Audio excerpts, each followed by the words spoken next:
and other species within the region in 2022. So this is things like krill, mesopelagics, and large fishes. Krill, we are the furthest along. They have been the easiest to isolate from the surrounding backscatter.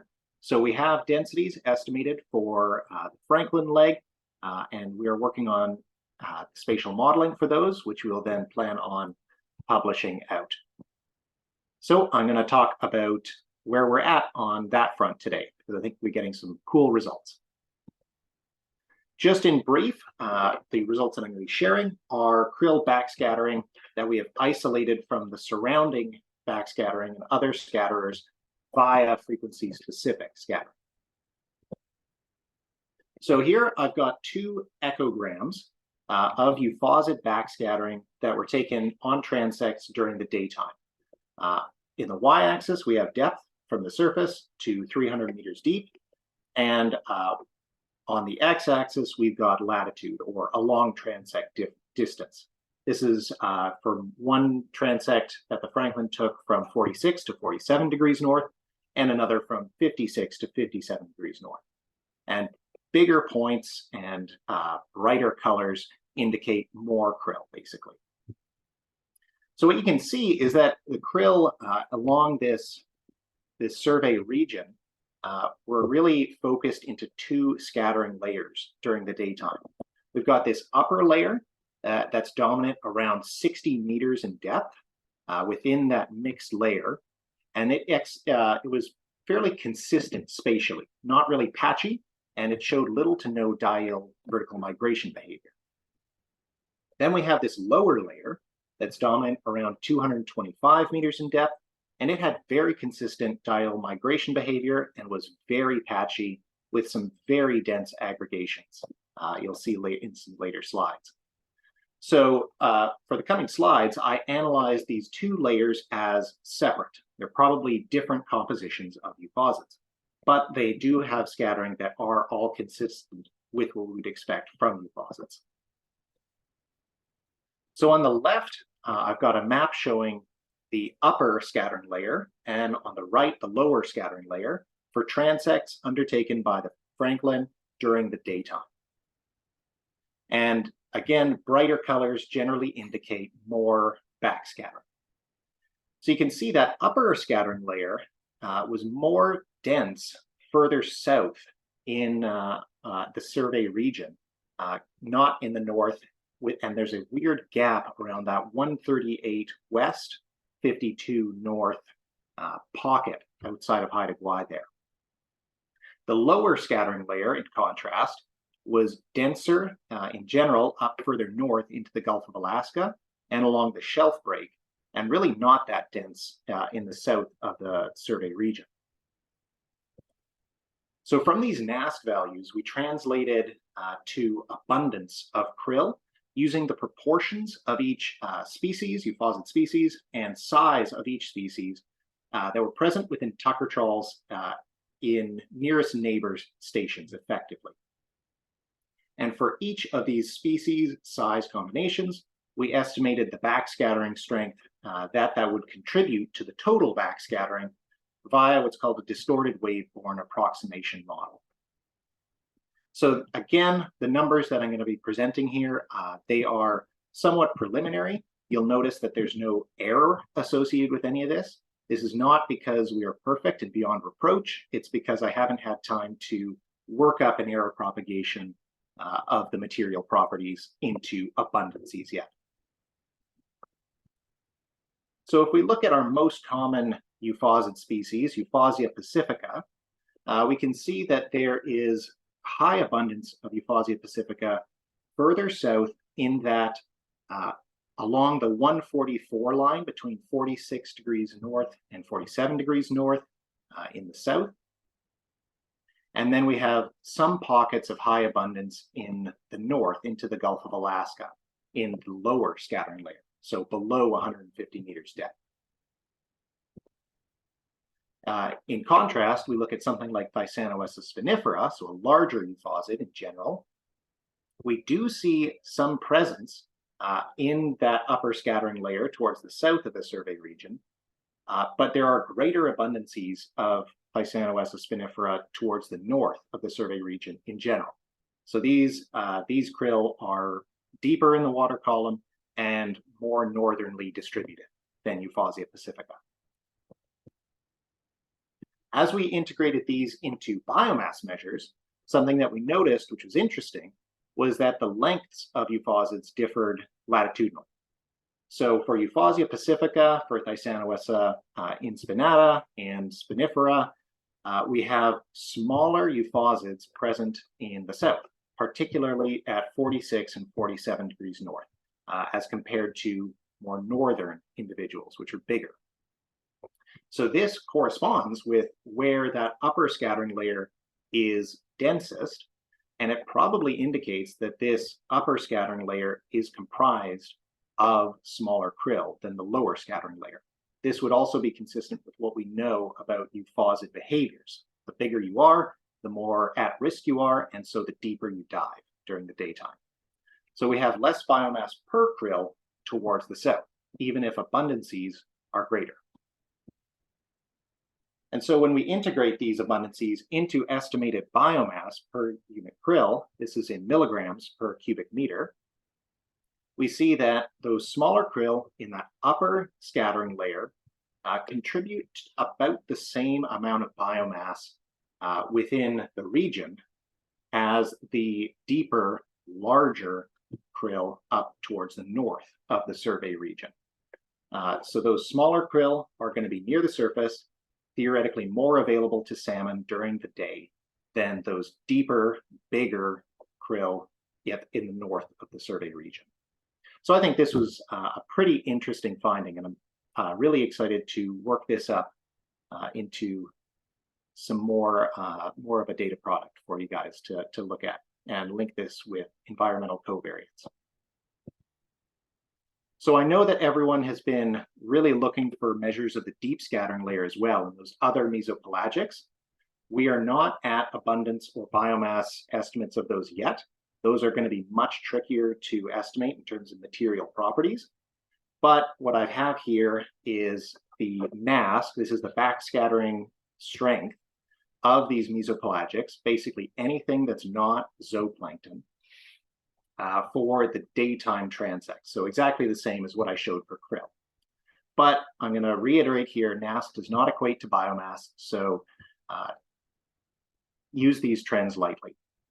So the NASC for mesopelagic seems like it was lower towards the south of the survey region than the north, and particularly on the shelf break, we see higher NASC values.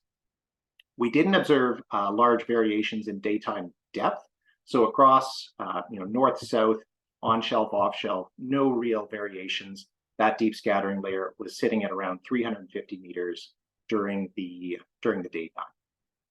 So we are working to identify scatterers and estimate abundances, but that will be forthcoming. So I'd just like to touch on the TINRO data and the Shimada data briefly here. The data from the TINRO I've taken a look at for quality control, and much of the data are just frankly unusable for any real analyses. I estimate we're looking at a 60 to 70% loss rate.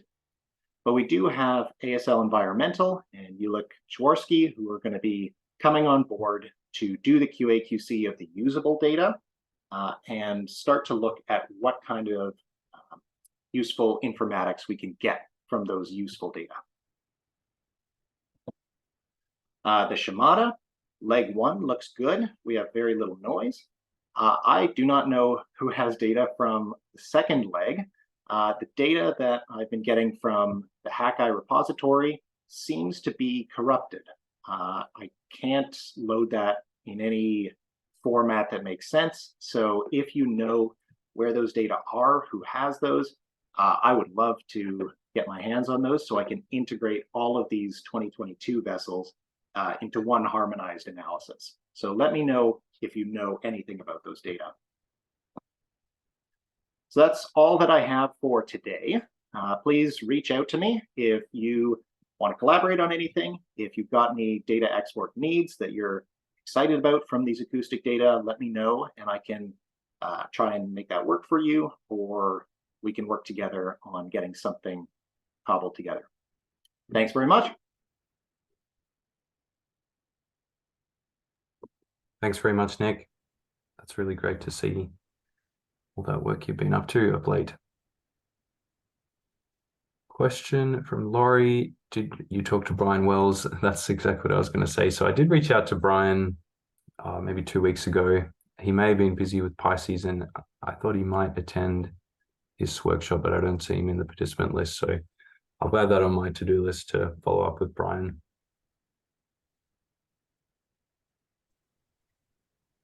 Yeah, Brian definitely has that data because he's given me a processed version of it, but I don't have access to the raw data. So, yeah. Yeah, so hopefully he responds and we can get that from him. Thanks, Chris. Question from Evgeny. Evgeny, feel free to ask with audio if you'd like to. Hi, Nick. Very nice, interesting presentation. I was just wondering how the FOZ acoustic biomass compared to Bongo and Tucker. Did you have actually at least a first cut on this? Oh, yes, I do. Yes, thanks for asking, Evgeny. I have a slide prepared just for that. This figure here is showing by species the average abundance over the whole Franklin survey area as estimated by acoustics, bongo samples, or Tucker trawls. This is not corrected daytime, nighttime, or by sizes. I haven't been able to take a look at how sizes of euphosids differ, particularly bongo versus Tucker. I expect that we'll see a significant difference in there. But overall, what we're looking at is around a 5-fold increase in euphosid densities estimated by the Tucker from the bongo net, and then a further around 2 to 3-fold increase from the Tucker to acoustics.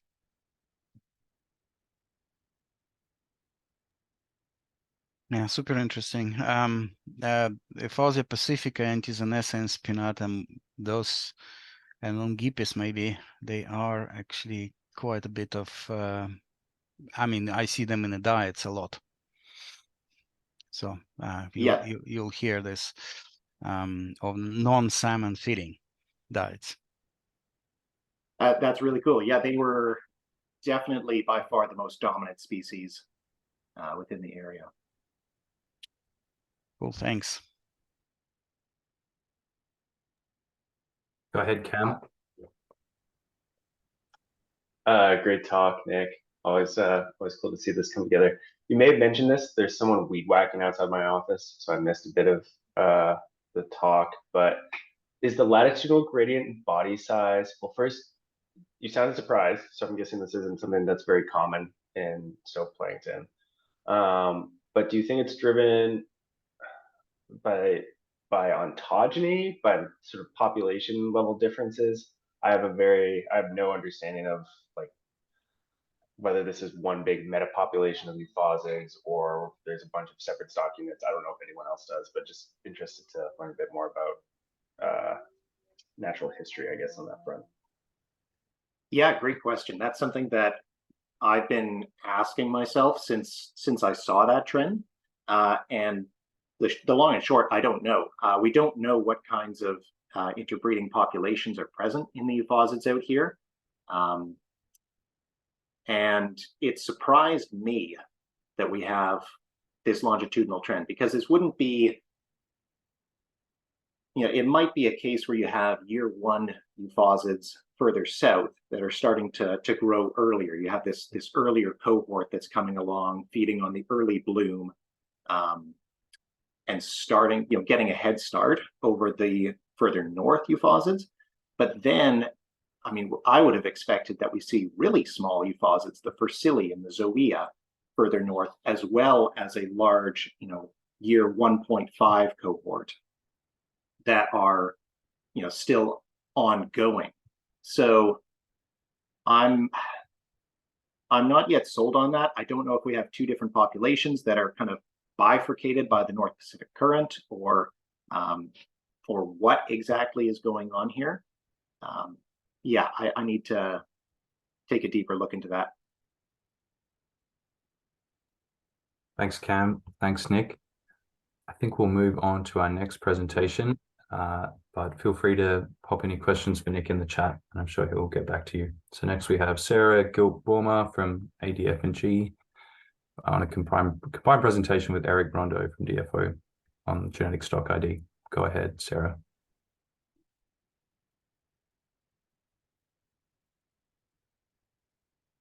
All right, can you hear me okay? I can, and I can see the All right. slides. Great, awesome. So thank you. So I want to apologize right off the bat. I'm really just going to focus on the 2022 samples here.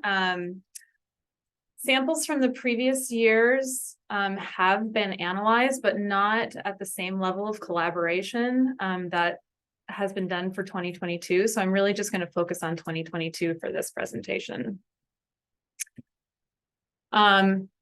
So the goal of what we were doing here was essentially to assemble genetic stock ID data for all species of Pacific salmon to provide a really comprehensive picture of stock-specific distributions. And then really we were thinking that this would be the foundation for further analyses for things that all of you are doing. And I talked about this in my June presentation. Apologies if you missed it, but this is just kind of a quick recap of that and how we approach this between all of the different labs. We considered this to be an iterative process. So we looked at labs, different baselines that are used by different labs. We compared those baselines, looked at the geographic coverage, and then looked at broad scale reporting group designations, kind of taking into consideration both geographic and political boundaries. And then we took those reporting group designations and we tested them specifically for individual assignment. So you can test baselines for mixed stock analysis, and it's a little bit different to test them for individual assignment. So we would test those groups for individual assignment, see how they performed, and then if necessary, rearrange the reporting groups and then repeat. And we would do that for example, ADF&G, we would do that for our chum baseline. DFO may do that for their chum baseline, trying to kind of get at similar broad scale reporting groups that could be comparable. And then we assigned individuals with some rules that we work together to decide, if this individual assigned better to this reporting group, maybe we would put it here to one lab's baseline rather than another. And I'm not going to go into those rules here, but if you're interested, just let me know. And then since June, we've finalized the consensus by individual and then matched that to the IYS specimen ID. And then we've uploaded that information to the database, including the genetic Whatman card number and position number, and then that broad scale consensus assignment. And then, we just want to make sure that everybody understands that those are broad scale consensus assignments, and that if you see an individual that you're interested in and you'd like to know if finer scale assignments are, what those finer scale assignments are, all you really need to do is approach the lab who has expertise in that geographic area, and then we can let you know how the baseline might perform to give you finer scale assignments, just to see what's possible. And then finally, we're planning on doing some additional QA, QC with some of the samples that the Mark Tag and Age Lab in Juneau has to try to match up some of the same individuals with the genetic samples that we have in our lab right now.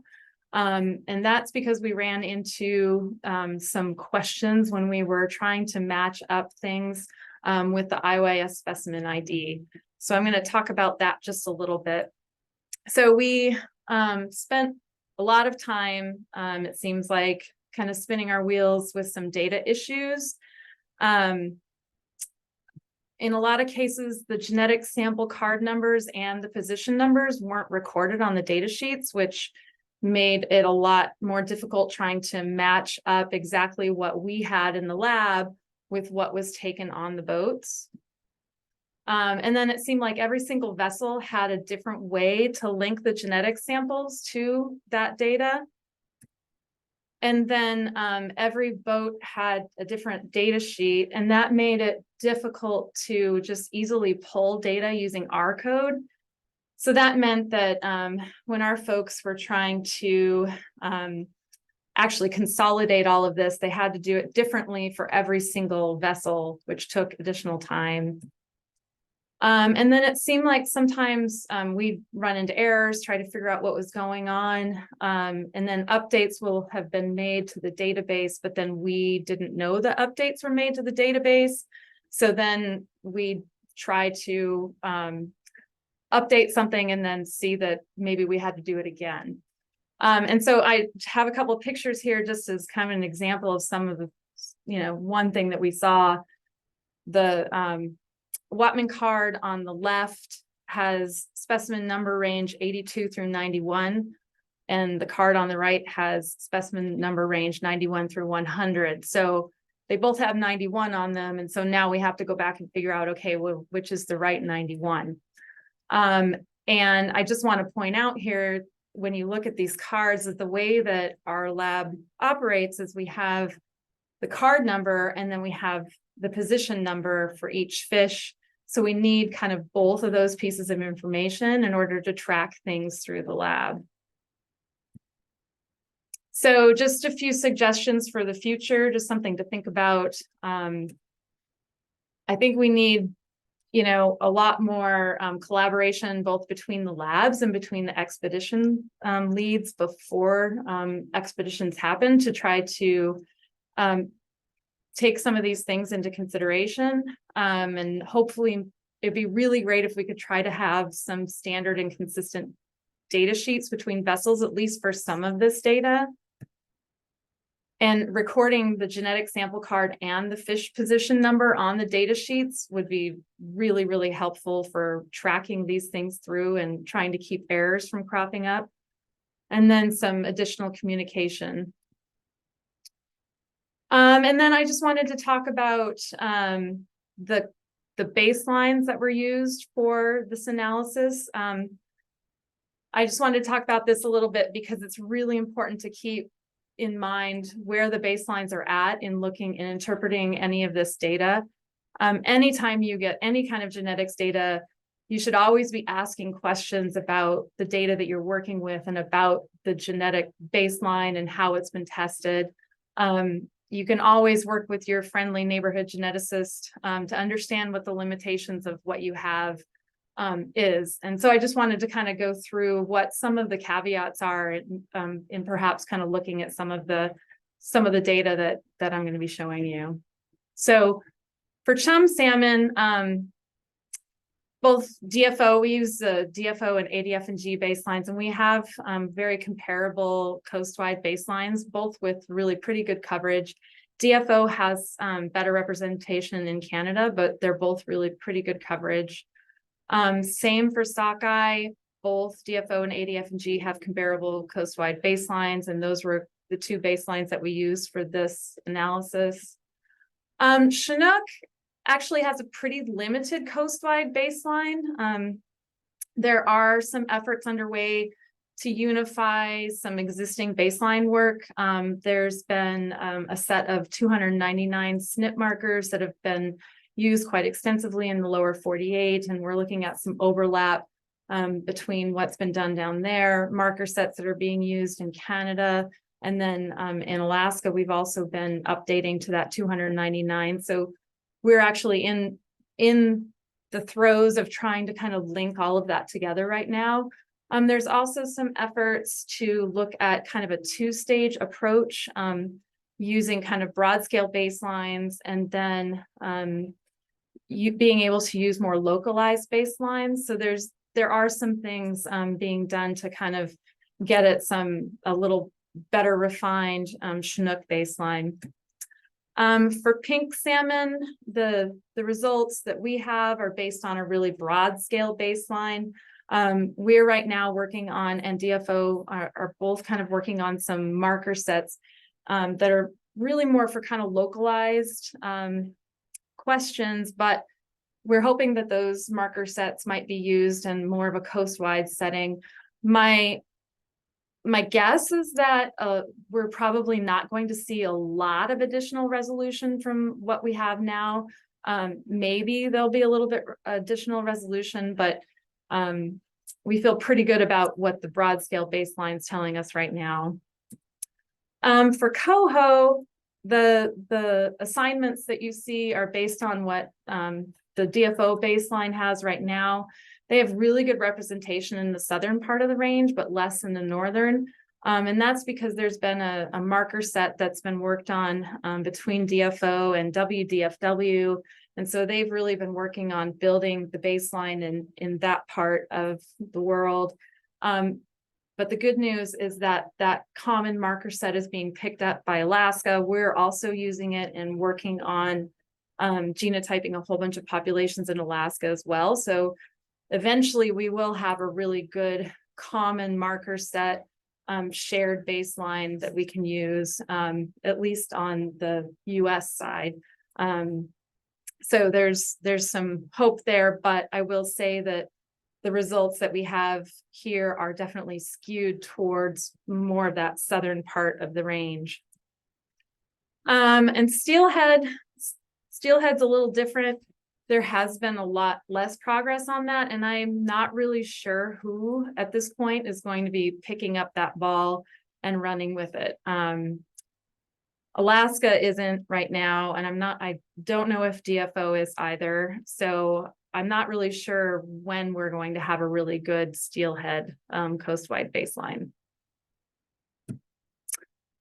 So with that, here's the overarching results from the 2022 expedition. And I mean, generally what you see is more Canadian and West Coast reporting groups in the Eastern survey areas and more Northern and Asian reporting groups in the Western survey areas.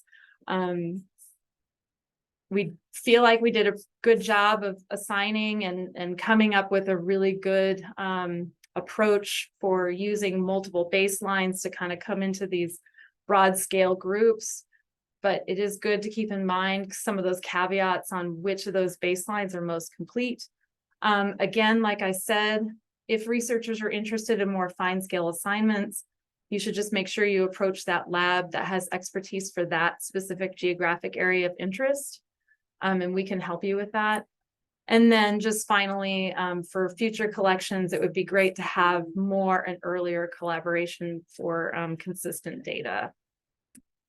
And then this was the work of a whole bunch of different folks at different labs. So I just wanted to acknowledge everybody who put effort into this. And that's all I have. Thanks very much, Sarah. Thanks for putting that together with relatively short notice too. We've got a comment from Robin in regards to large sort of scientific efforts, expeditions like this, and logging samples. That's worth a read.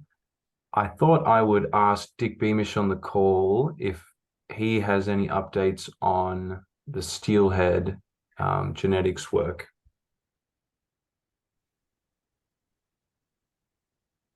No, Okay.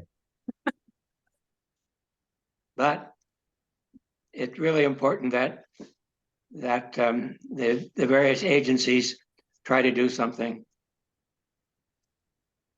Yeah, I agree. There has to be some motivation there. And I will say that for ADF&G, because it hasn't been a huge species of maybe commercial interest, there hasn't been a huge push. So yeah, I think we probably need to put our heads together as labs and talk about how to approach that.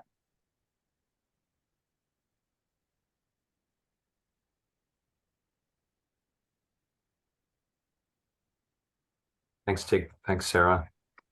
Any other questions for Sarah?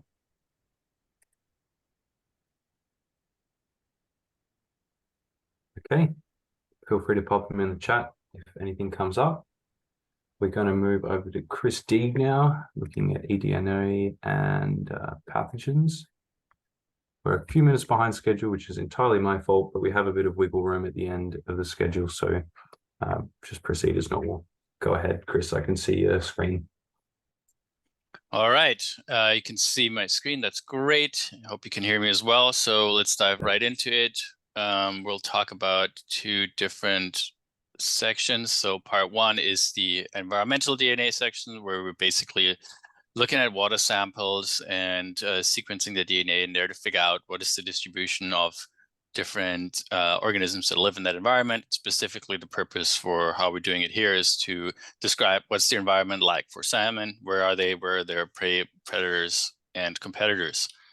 So the samples were collected on the 2022 expeditions by Valeria Shoshnia on the Tinro, by Abby Wells on the Shimada, as well as me, and on the Franklin by Nicholas Enns and Svetlana Isenkulova on the raw spirit. We were collecting point samples on all of these vessels using like Niskin bottles, and on the Shimada we were also collecting transect samples in between stations as the vessel was traveling.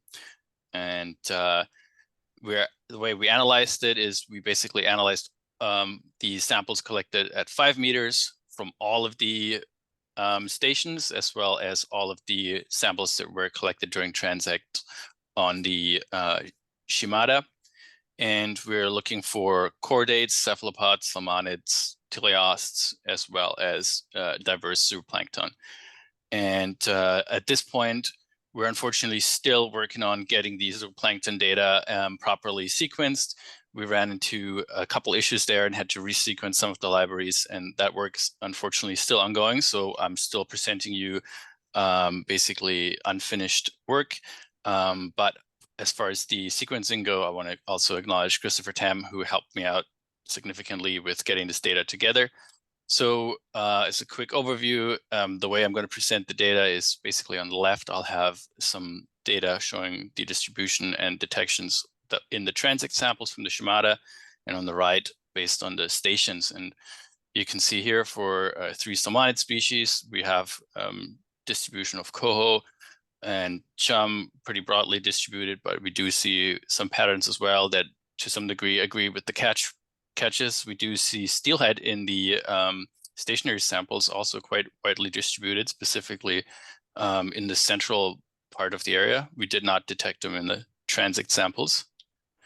When we look at Chinook, as expected, we detect them very rarely because they're rare, but also because we collected these samples at the surface, at 5 meters rather, and Chinook are thought to be mostly deeper than that. Sockeye seem to be the species where we're having the lowest detection efficiency using eDNA, because as you see here, we do see them broadly distributed. And again, our centers of distribution agree somewhat with the catches, but we're clearly not detecting them in all the areas that they're caught. For pink, on the other hand, it looks like we do detect them broadly, and we do see a good amount of detections actually along the continental shelf, which like in the past years is not quite well mirrored with the catches. So quickly going over some other groups that we have, not wasting too much time on it, we do also detect a number of different potential salmon predators. So we got a number of cetaceans, in total 13 different ones. Dall's porpoise was one of the most abundant ones. We also got some cool data on beaked whales. We do detect some predatory fishes like lancet fish here. In total, we have 97 different fish operational taxonomic units, and we have 5 elasmobranchs like a salmon shark here that was also distributed widely, and we appear to detect them specifically well using the transects, which is very interesting. As far as competitors goes, large squid like the Boreal Pacific armhook squid was detected primarily in the southern part of the region. The northern sea nettle, which is one of 29 cnidarians, is really broadly distributed with a center of the distribution in the central part of the survey area in both the transect and the station data. We have, again, in lots of fish detections. Here's some mackerel, as one would expect. They're distributed primarily in the southern part of the survey region. And we also detect some larger birds that are marine birds, like the Laysan albatross. Again, in the transect data, we seem to be a little more sensitive in being able to pick them up. When it comes to potential prey species, here's blue lanternfish or Chatilombinia. We can see distributions primarily in the south based on the transect data, and also high distributions along the continental shelf. Abraliopsis felis, which is a small cephalopod species that coho like to eat apparently, is primarily found in the southern part of the region. And with the primer sets that we already have data for, we also pick up some selected copepod species, 20 in total in that data set.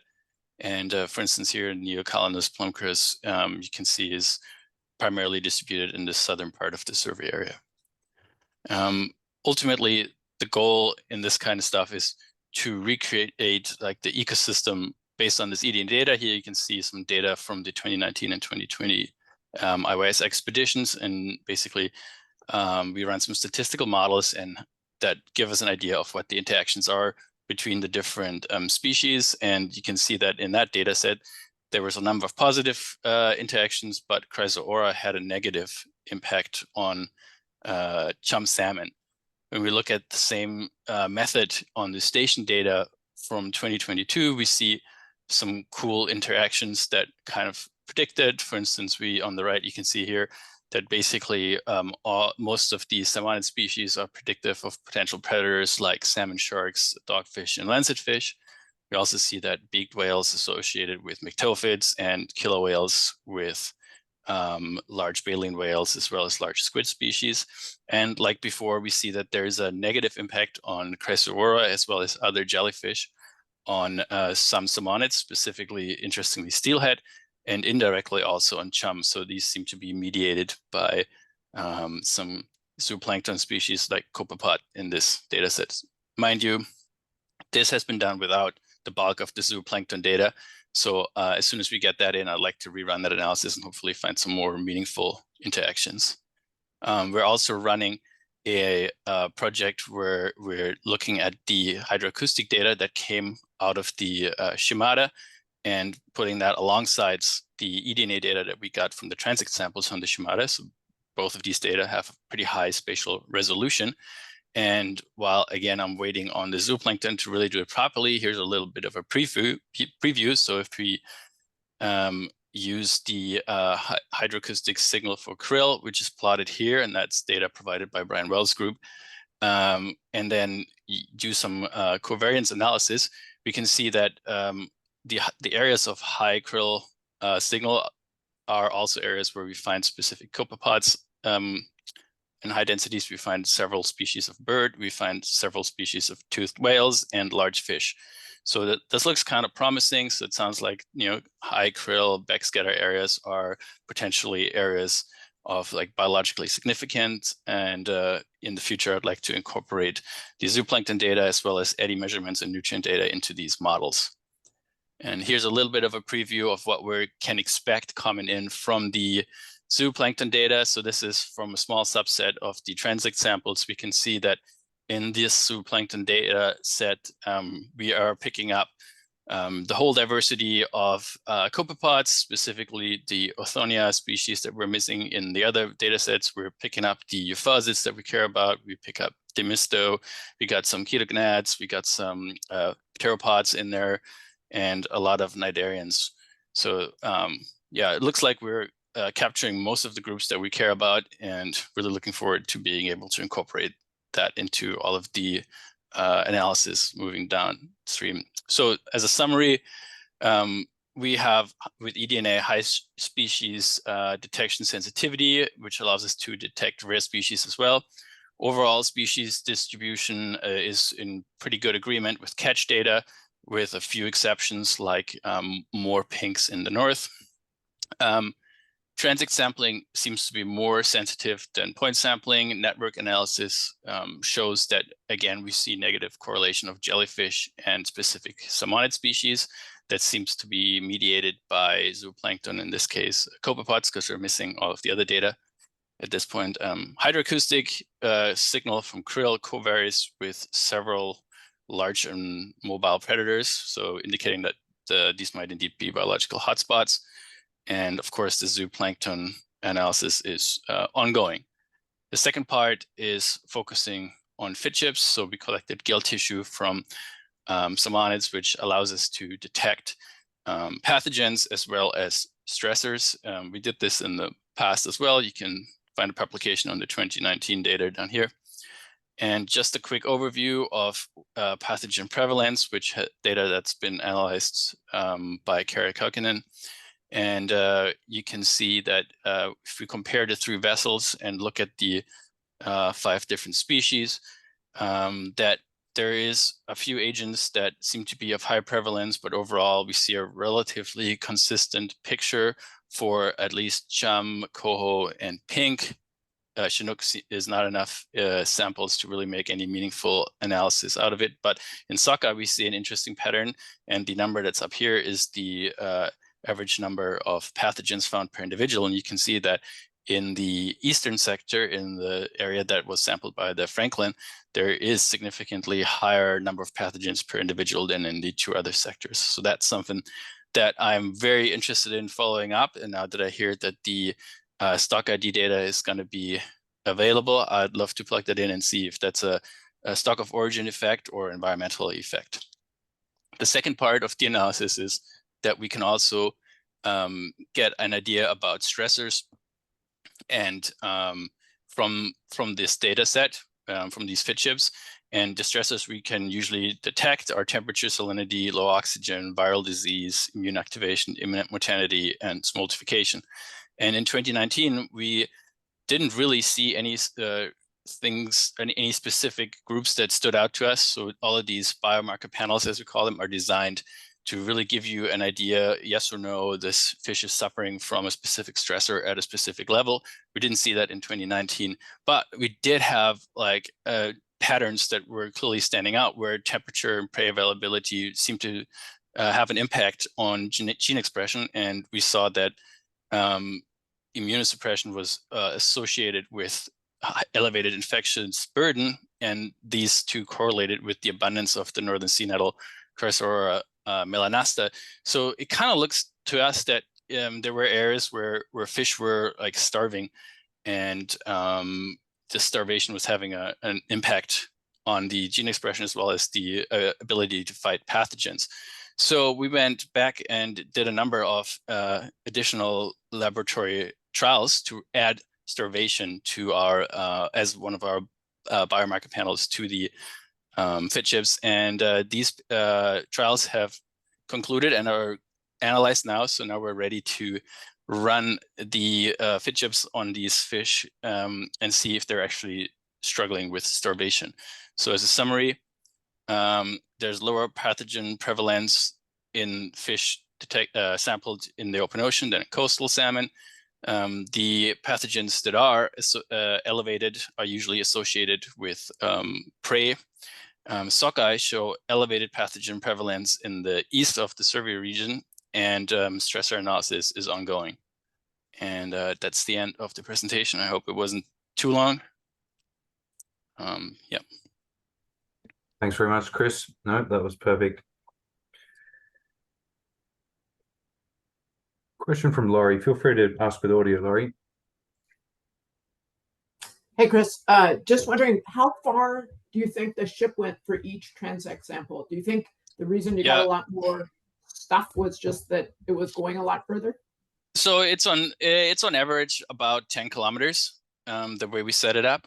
And basically it's a stochastic process, right? If you collect or if you detect the species. So for species that are broadly distributed and kind of small, like zooplankton, you're going to detect them quite readily from a stationary sample. But if you think about a large mobile species that has very few individuals, those are going to be broadly spread out. So those stochastic events are going to be impacting your ability to detect in a point sample a lot more. But if you do a transect and you collect, then you go through basically an area where there is a high abundance of this DNA in the water, and that allows you to detect them more readily in the transects. So it is really the large species that we're primarily detecting better in the transects.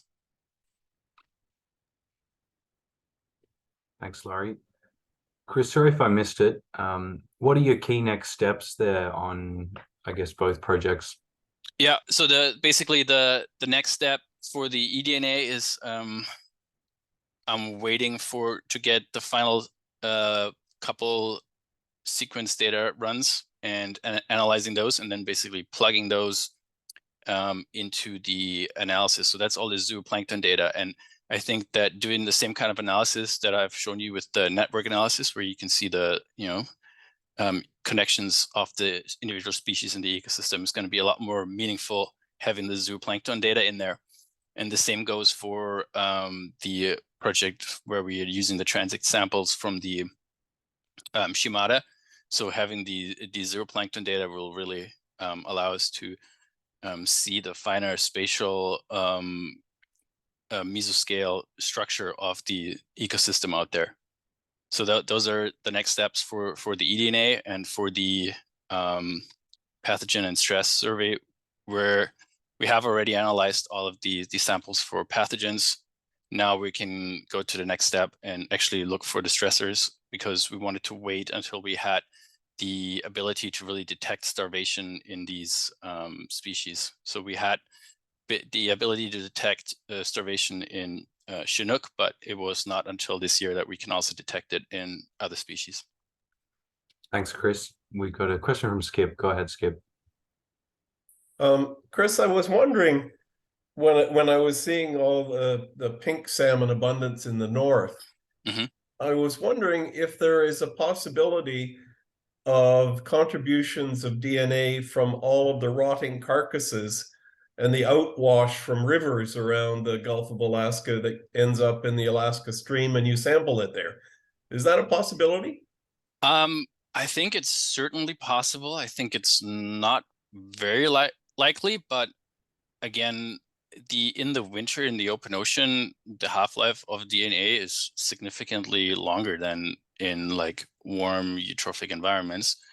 So yeah, it is worth a consideration. I don't think we have any good way to assess that, but it's a potential explanation for us detecting them there for sure.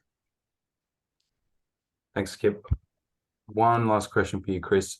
If you were to do this survey again, or had an opportunity to work on a project like this, what would you do differently from an eDNA or pathogens perspective? Yeah, I would probably try to get transect sampling on all the vessels. That's what I would do. Fair enough. That's a simple but great answer. Okay, Dion's primed and ready, so we're going to move on to Dion there. Thanks very much, Chris. Thank you. Dion. Yeah, no worries. So I'm going to ask the two questions everybody's been asking that you would also ask of your spouse. Yes, and yes. And other, yes. Or at a seance. Can you hear me? Can you see my talk? Oui. Okay. All right. So I'm going to talk about thermal mark recoveries from otoliths. So most of this work, all of this work, for the most part anyway, has been conducted at the Mark Tag and Age Lab here in Juneau, mostly by our technicians, Megan Lovejoy and John Baker, who are have a lot of experience recovering international marks. So I thought I'd start off with the 2019 samples. Not a whole lot to go through. There were 196 chum that were caught during that survey. 37 were marked. But I had a relatively high mark rate. 19% of those were marked, and the majority of them, 70% of the marks that we recovered, originated from hatcheries here in Southeast Alaska. Pinks, not a whole lot of pinks, only 31 during that survey. 3 of those, however, were marked 10% in percentages and proportions anyway. All of those marks were from Southeast Alaska. Let's see, it's not working, here we go. In terms of 2020, wish I can tell you, never saw those samples, don't know where they are, don't know what happened to them. If anybody can tell me at some point, I'd appreciate it, but I've run down several avenues and haven't gotten any responses, so I can't tell you what's happening with the 2020 samples. On to 2022. So for the big push from all the ships, we received the heads that were collected during all the surveys. We took those heads and we pulled out the otoliths, of course, cleaned them, mounted them, prepped them for reading. But we also took bones like vertebra. We also took the opercula, eye lenses, in the hopes of doing some life history reconstructions down the road. We also took some redundant genetic samples for quality control, just in case we needed those. So we have those as well. We did come across some coordination issues. So I'm not going to beat that horse. Sarah discussed it quite well, I thought, but I will say, I think moving forward, if we do this again, data standardization in terms of how we record that data is really important. This created quite a bit of headache for us, because when you grab a fish and it's clearly a chum, but the database is telling you it's a snailfish, that's a problem. So it took a bit, and thank God for Hakai, they helped us sort it out. We actually had to go back to the original data to figure it out. All that stuff's been sorted, so we're good there. We scanned Coho and Chinook for coded wire tags, didn't find any, so I'm going to focus here on the thermal mark recoveries. So this is a work in progress. We are currently reading them as we speak. So all this data, understand, is preliminary, and the readers haven't had a chance to do second and third reads yet.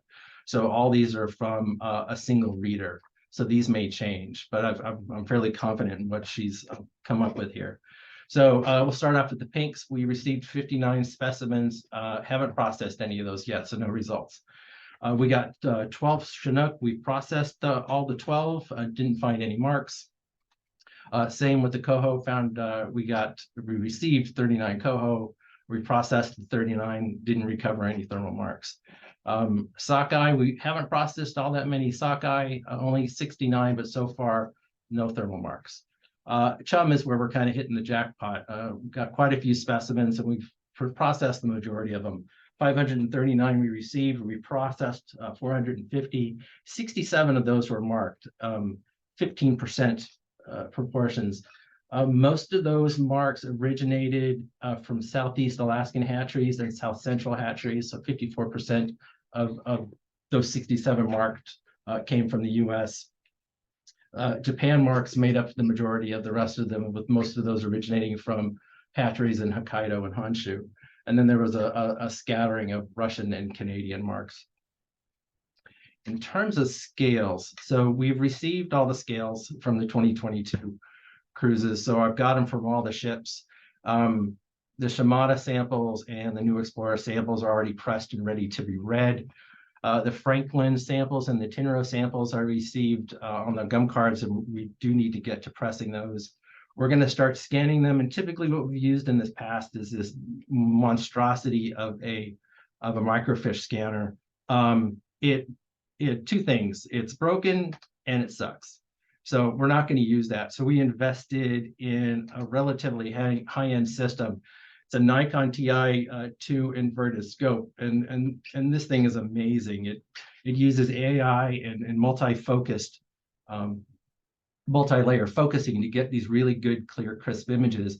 But the best part, it takes a technician 6 to 8 hours to scan in 40, 50 scale images, but this thing will do it in about 10 minutes. So it's going to save a lot of time once it gets going. Nikon representatives are actually coming out next week to finish our training with using it. So we're going to hope to get the process started in the next couple of weeks.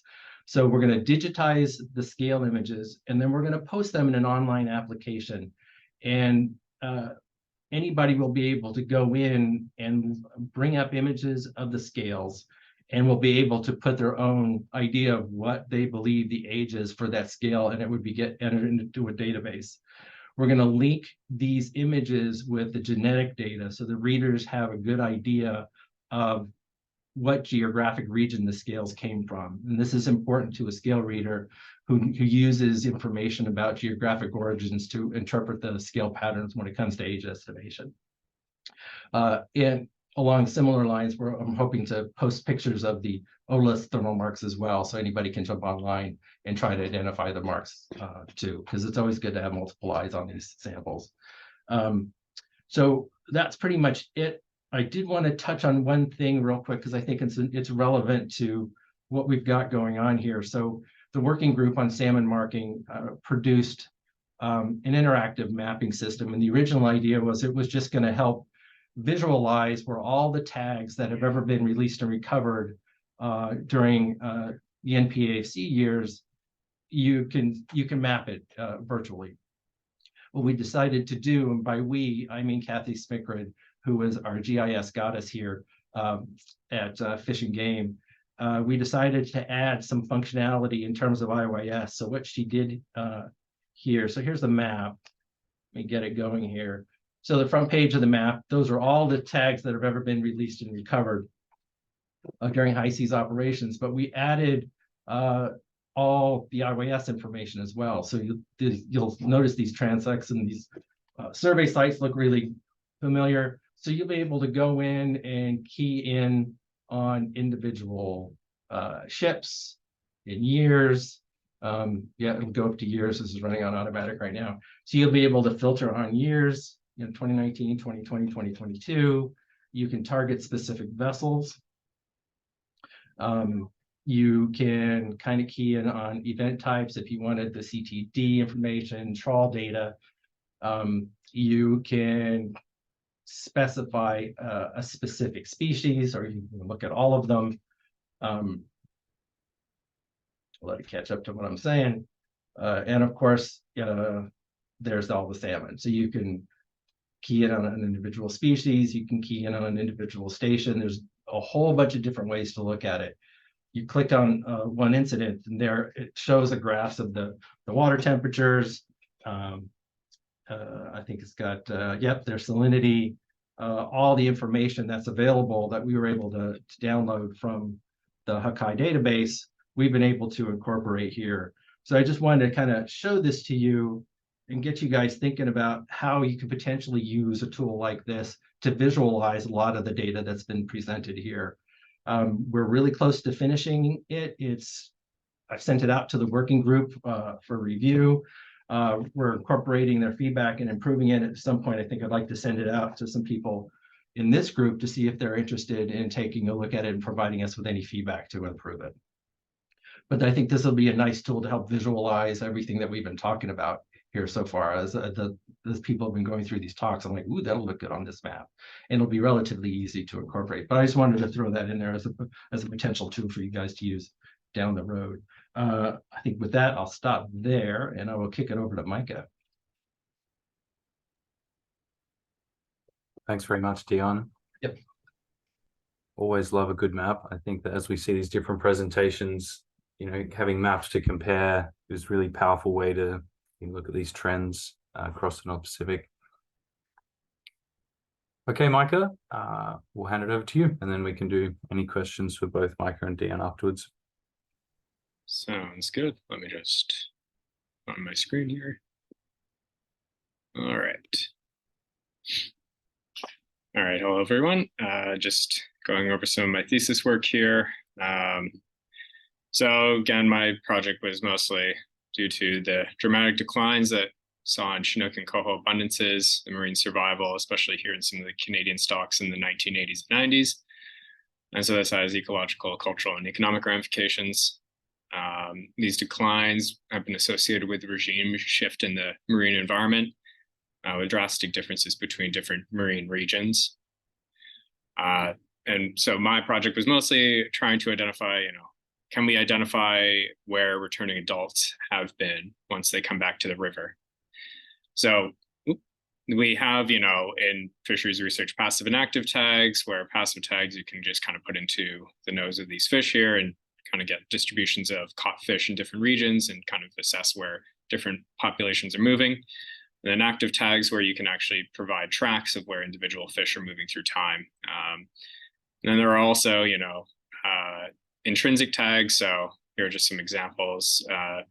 you got genetics, got parasites, you have contaminant markers, and then you have stable isotopes and trace elements, and that's what I focus on. So I'll just be kind of going over some of the bits of my research here associated with questions of how effective otolith microchemistry is at discriminating between marine regions, and do the assignments based on otolith microchemistry match our expectations. So I've conducted laser ablation, inductively coupled plasma mass spectrometry, or LAICPMS, now on coho, Chinook, and Pacific sand lance, specifically from the Strait of Georgia and west coast of Vancouver Island. I have not yet gotten all of the samples from the high seas cruises, nor from some of my other regions, so slow going on getting all of the regions incorporated here. And then I've used random forest modeling to basically look at the concentrations of these trace elements coming back and predicting it back onto the marine region of origin the otolith came from, to see whether or not I can actually classify these otoliths using this method. And so kind of just some outputs here. Here are 2 different years for coho that I had. So in 2017 for coho between the Strait of Georgia and west coast Vancouver Island, a lot of the regions kind of bled together for the most part and left me with about a classification success rate of about 75% accuracy between picking a fish and determining which region it's from. But with 2018, I actually got up to about a 95% classification success rate, which kind of showed me that this method probably is going to vary in terms of effectiveness between years. And it's likely related to just how different these marine regions look from one another due to oceanographic differences between them. For Chinook, this was for 2020, I also did not receive as good of a classification success rating, only about 74% accuracy for these 2 regions. And then I also wanted to see a more sedentary species, the Pacific sand lance, and received about an 85% classification success rate here for 2020 as well. So just some of the results there for these species. And then for assigning escapements here, I've collected escapements from all of these hatcheries here, and the legend just tells you if I've collected Chinook and coho, or only Chinook. And so some of the results from this I've just looked at here for 2018 coho, where received back these sort of classification successes, or these classifications from the random forest models for the predicted marine regions the escapements came from, and then matched it to something like the salinity-based model that we have for these, and found the otolith trace elements predicted roughly about 42% residence in 2018, whereas the salinity-based model predicted roughly 45% residence. So the overall prediction here seems to be in line with this other model. So just a quick summary here. So the trace element otolith markers do seem to be able to identify marine regions of origin with roughly between 75 to about 95% accuracy. But this is really dependent on year and species.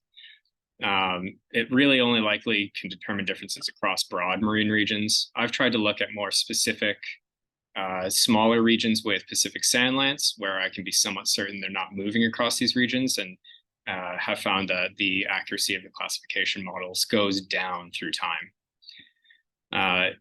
It does also appear to provide us with reasonable predictions of marine distributions. So in terms of next steps here, I have a bunch of samples prepped up for stable isotope analyses, and I assume these will likely improve these classifications, mostly because trace element incorporation to otoliths is a bit of a black box. We don't really know a lot of the processes that govern this, whereas stable isotopes are much better understood. So we can actually come up with more a priori sort of assumptions of how these stable isotopes will vary across the marine landscape, and then check that with the results that we get back from our baselines versus those of fish that come back to the hatchery. So a lot of further work needs to be done, lots of sanding and lots of ablating. So that is my life for the next 2.5 years. Thanks, Micah. That's exciting 2 years ahead, no doubt. In terms of, I guess, bigger picture sort of lessons learned? I know it's tricky given that you haven't had it's a 2-year process looking forward, but any lessons from your Strait of Georgia work that could be useful for any future large collaborative efforts like this? Yeah, so I mean, one of the things that I kind of learned from this sort of work is that initially when I had looked at other research papers that had looked at this issue, they usually only stuck to about a few dozen fish at most for these sort of marine regions. Whereas what I've been finding with some of my models here is that I'm just needing to incorporate more otoliths. And that's something that's fairly easy to get from the Strait of Georgia or West Coast Vancouver Island. A lot more difficult though from the IYS cruise. And it's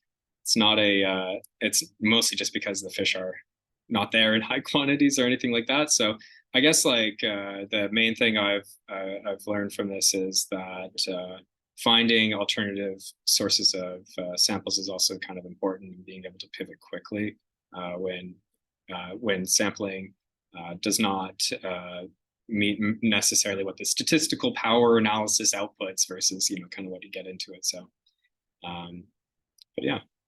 The otoliths have been nice because it seems like a lot of people have been able to get a lot of work done out of them, but it just has slowed down the throughput here for something that more along the lines of a graduate student degree versus giant research collaboration. So, yeah. Thanks, Micah. Appreciate the comments. Question from Laurie. Laurie, do you want to ask with audio? Sure. I was just wondering what elements you're going to use for your stable isotope work.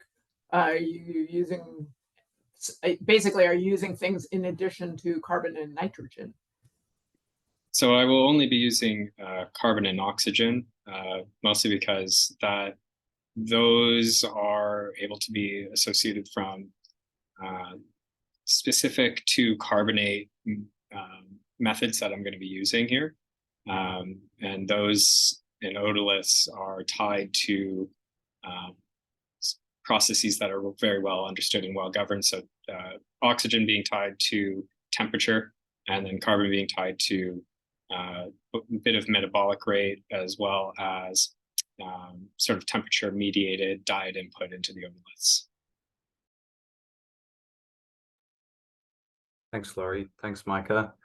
Dion, just want to put a similar question to you as I did to Micah around any sort of big picture knowledge gaps or key things you might do approaching a similar project like this differently, whether it's specifically to otoliths and microchemistry work or project wide. I know you've had your head in this for a good few years now, Dion. Yeah, I'd love to get the funding to do the life history reconstructions of some of these fishes. I mean, we now have the capability of going into each annual growth increment and pulling out information about their physiological history in terms of stress, reproductive status, things of that nature. Those hobbies cost money, of course, but I think it would tie in well with some of the stuff that Christoph Dietz was doing with the pathogen loads. What does that translate to in terms of the stress, physiologically speaking, that the fish is going through each year? Other things I've noticed when we do recoveries of thermal marks from these high seas catches, and this goes way back to a lot of the work that the feds were doing in the Eastern Bering Sea and such, and we would go through and do thermal mark recoveries. And I was always told that this was possibly an artifact of sampling, but when you're going through samples, no mark, then all of a sudden you would get a whole bunch of hits with thermal marks, then nothing.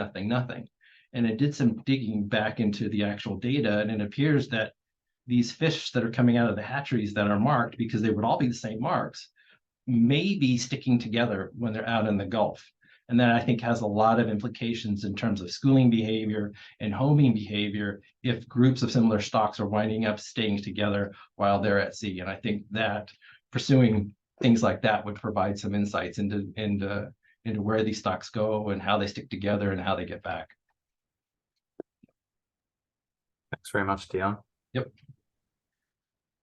Okay, so feel free to pop any further questions for Dion or Micah in the chat. we are going to move on to Brian Beckman, talking to blood insulin-like growth factor.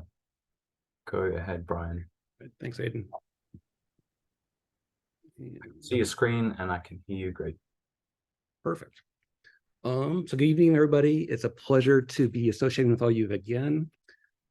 In contrast to the first couple talks I've given to this group, I'm actually going to try to give a talk today rather than a jumble of data.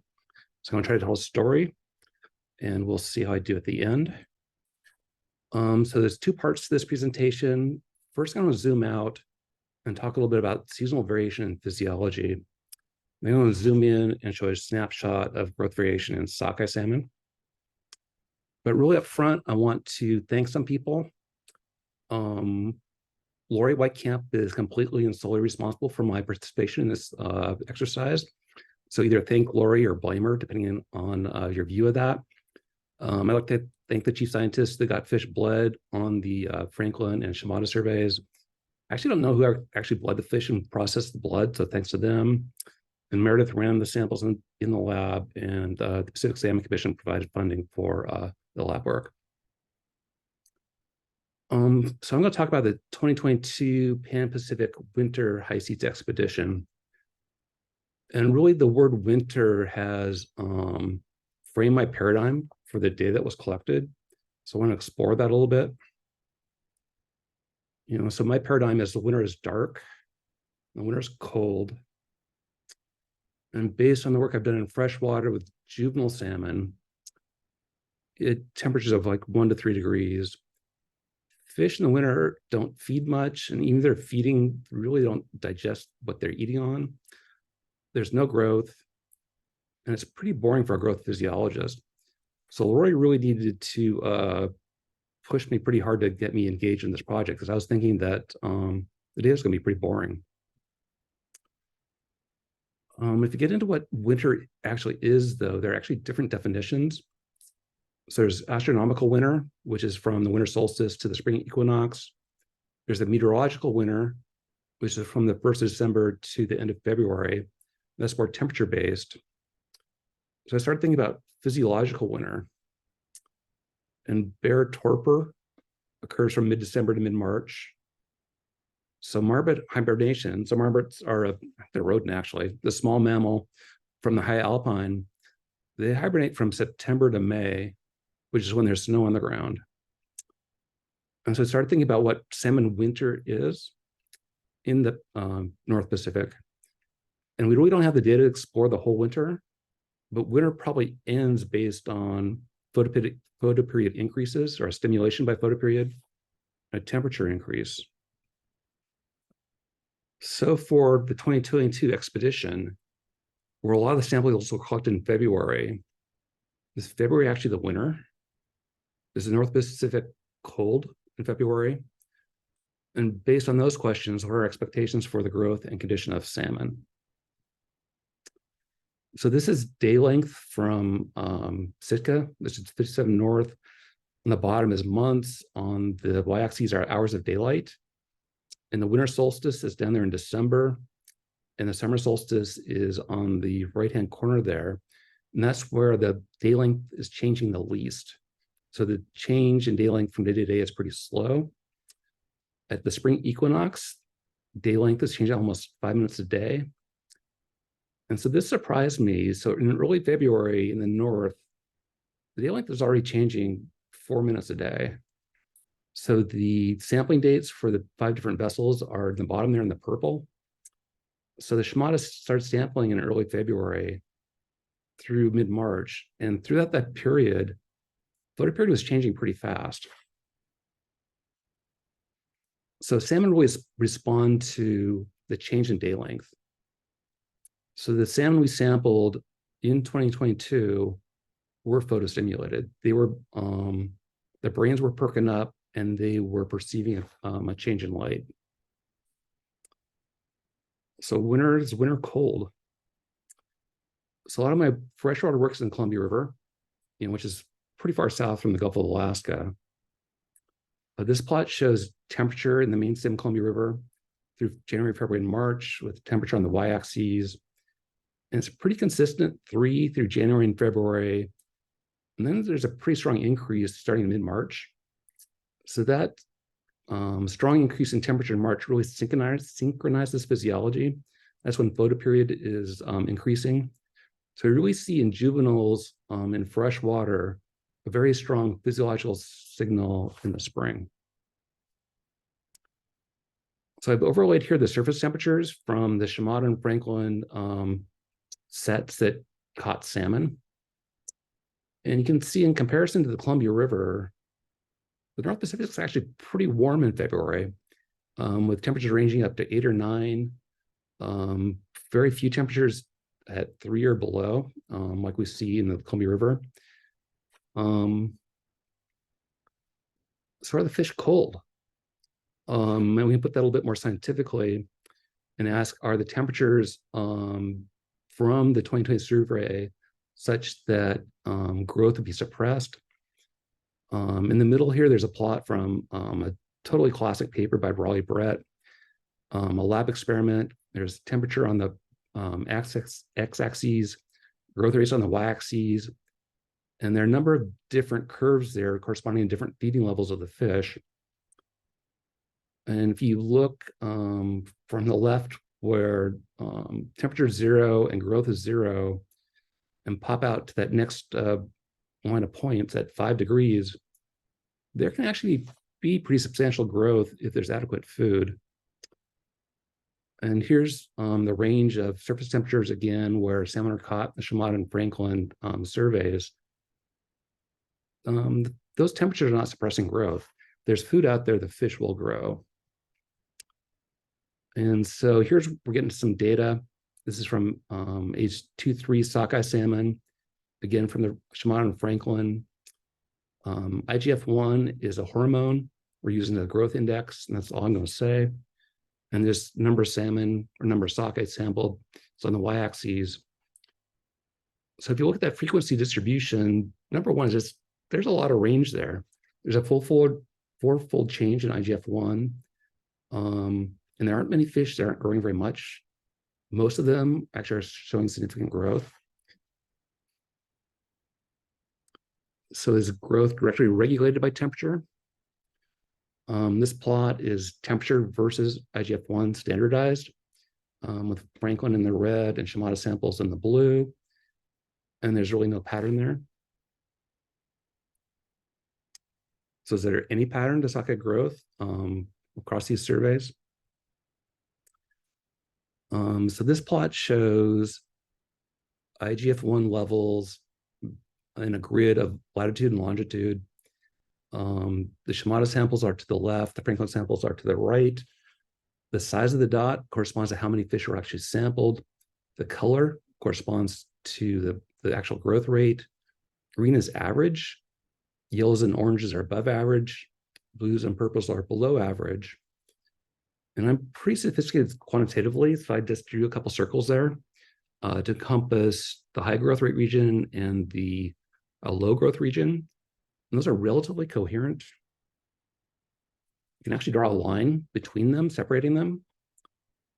And you could look at those two different regions and think about why growth rate might be varying between those regions. And so this morning, actually, I thought, well, I got surface temperature. I can compare surface temperatures between those two regions. So I did that there on the right-hand side. And so the temperature for the fish from the high growth region is 2 degrees colder than the temperature from the low growth region. And so I'll say that again because I kind of confused myself. So I looked at the temperatures from the stations that fish were sampled at in that high growth region and the low growth region, and compared the average temperature of stations between those two regions. It's different. So 2 degrees in the ocean is pretty significant oceanographically. It might be suggesting that it's different water masses. Physiologically, 2 degrees kind of meh, not that different. So I don't want to say that sockeye are growing better at lower temperatures. I do want to say that maybe these different regions defined by temperature may have differing sockeye forage abundances. Sockeye might have higher consumption in the higher growth region, resulting in higher growth rate for those fish. And there is some potential for more sophisticated analytical methods here. So a bunch of words to talk about next steps, I think. So for work off the California current or off Oregon, Washington in the summer in juvenile fish, stomach fullness really doesn't correlate very well with IGF-1 levels, but stomach content can provide information on what the fish are eating or their prey. So one can link stomach contents to abundance of animals in the field and generate a prey field. So for our work on juvenile salmon in the summer off of Washington, IGF-1 correlates pretty well with a biomass estimate of salmon prey. So we could generate a hypothesis. The sockeye salmon prey field varies between these high growth and low growth regions, and maybe someone would be interested in talking about that. And so Aidan, in his email about this meeting, requested a summary slide from everybody at the end of their talk about their major findings. So from the salmon physiologist's perspective, really a paradigm changing finding was that 22 expedition was actually a spring expedition, not a winter expedition. And that really changes how you might think about your data and what it means. For me, it means the data that we generated was not boring, that the growth and photoperiod conditions would suggest that variation growth could exist, and it's worth exploring. And the second implication would be for maybe those working with energetic data. I think the energetic data will reflect both depletion that happened in the winter, but also it's the spring, so fish are also accreting energy. So there's two different seasonal signals that you're going to have to think about deconflicting as you assess your data. And I think that's it. Yeah. Thanks very much, Brian. That was fascinating. And I appreciate the attention to the email sent out by me as well in regards to presentations. We've got a few comments. Robin, would you like to speak to your comment there? Well, I thought it was a very interesting comment that if you're a salmon, February and March might be spring. The oceanographers and people who work at Station P tend to think that winter peaks in March, which is when the mixed layer gets the deepest it's going to get. But they think of that as setting the table for spring bloom of phytoplankton and phytoplankton growth through the spring and summer. So it's interesting that one man's winter might be another man's spring. Thanks, Robin. Question from Katie. Would you like to speak to your question, Katie? Oh, sure. Yeah, I was just curious if, because I don't know, if the age or size of the fish might influence the IGF that you're measuring, and if that's something to consider when looking at these spatial patterns, as well as stock of origin. Is there anything known about there being different growth rates based on stock that could potentially contribute to the spatial patterns you're seeing? Yeah, so you're looking at size frequency distributions. I pulled out the potential age 1 winter ocean sockeye. So it's primarily probably age 2 and age 3. Those frequency distributions aren't distinct, so I haven't pulled them out. So age and size is a consideration. I did the best I could to focus on a relatively coherent group of fish. In terms of stock differences in IGF, we see stock differences when the fish are actually growing differently, when different stocks of fish are in different places and doing different things. there doesn't appear to be a stock effect for fish at the same place at the same time. Then the IGF is not actually the same, but the range IGF is similar. And I think that gets both questions. Thanks, Brian. I'm going to go to Shimizu-san and then to Skip. Shimizu-san, go ahead. Good to see you. Brian. Hey, I enjoyed your talk. Also, I like the concept of the physiological winter or spring. So my question is that when you are talking about high IGF-1 level in winter in the Gulf of Alaska, is that comparable to the IGF-1 level in the summer in the same region or close region in the ocean? 80 nanogram per ml is not really very high, I think. Yeah, so I'll kick that back to you because this is actually the only data I have from the Pacific Ocean in the winter, so I don't have any summer data. I think maybe you have some samples. Pardon me? So maybe you have some samples? Oh, yes. Yes. And so what do you think? It's relatively low. Oh. So that, but we measured IGF-1 level in the Bering Sea, so that the region is different. So, but overall average is very high in the summer. But it is chum salmon. Yeah, yeah. So Overall, I don't like IGF-1 as a comparing different seasons. Okay. I think it's good to compare maybe regionally within a season, but maybe not so much to compare between summer and winter. All right. Yes, we can talk later. We will. About IGF-1 level. Thank you. Thanks, Shimizu-san. Go to Skip and then on to the next presentation. Hi, Brent. I just wanted to say that your talk about the salmon's winter corresponds somewhat with scale growth studies that were going on in the early 1960s, where the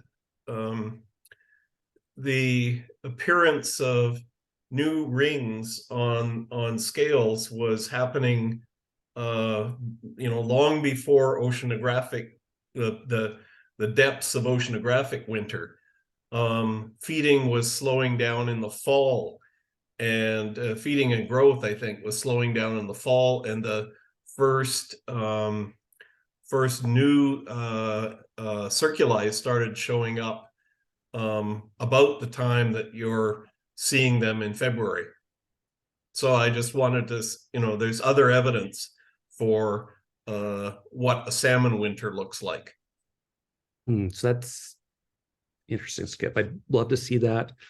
And I, thinking about the survey, I'm considering, does the vertical distribution of some marine organisms change in relationship to changing photoperiod?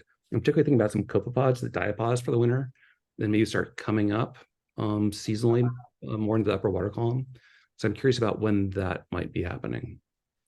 And I think Aiden's anxious to get us going, but thanks for the comment. You're welcome. Thanks, Brian. Thanks, Skip. Appreciate the comments there and your efforts in putting that presentation together, Brian. Alrighty, we are going to move along to Jennifer Troiner speaking to FoodWeb's work.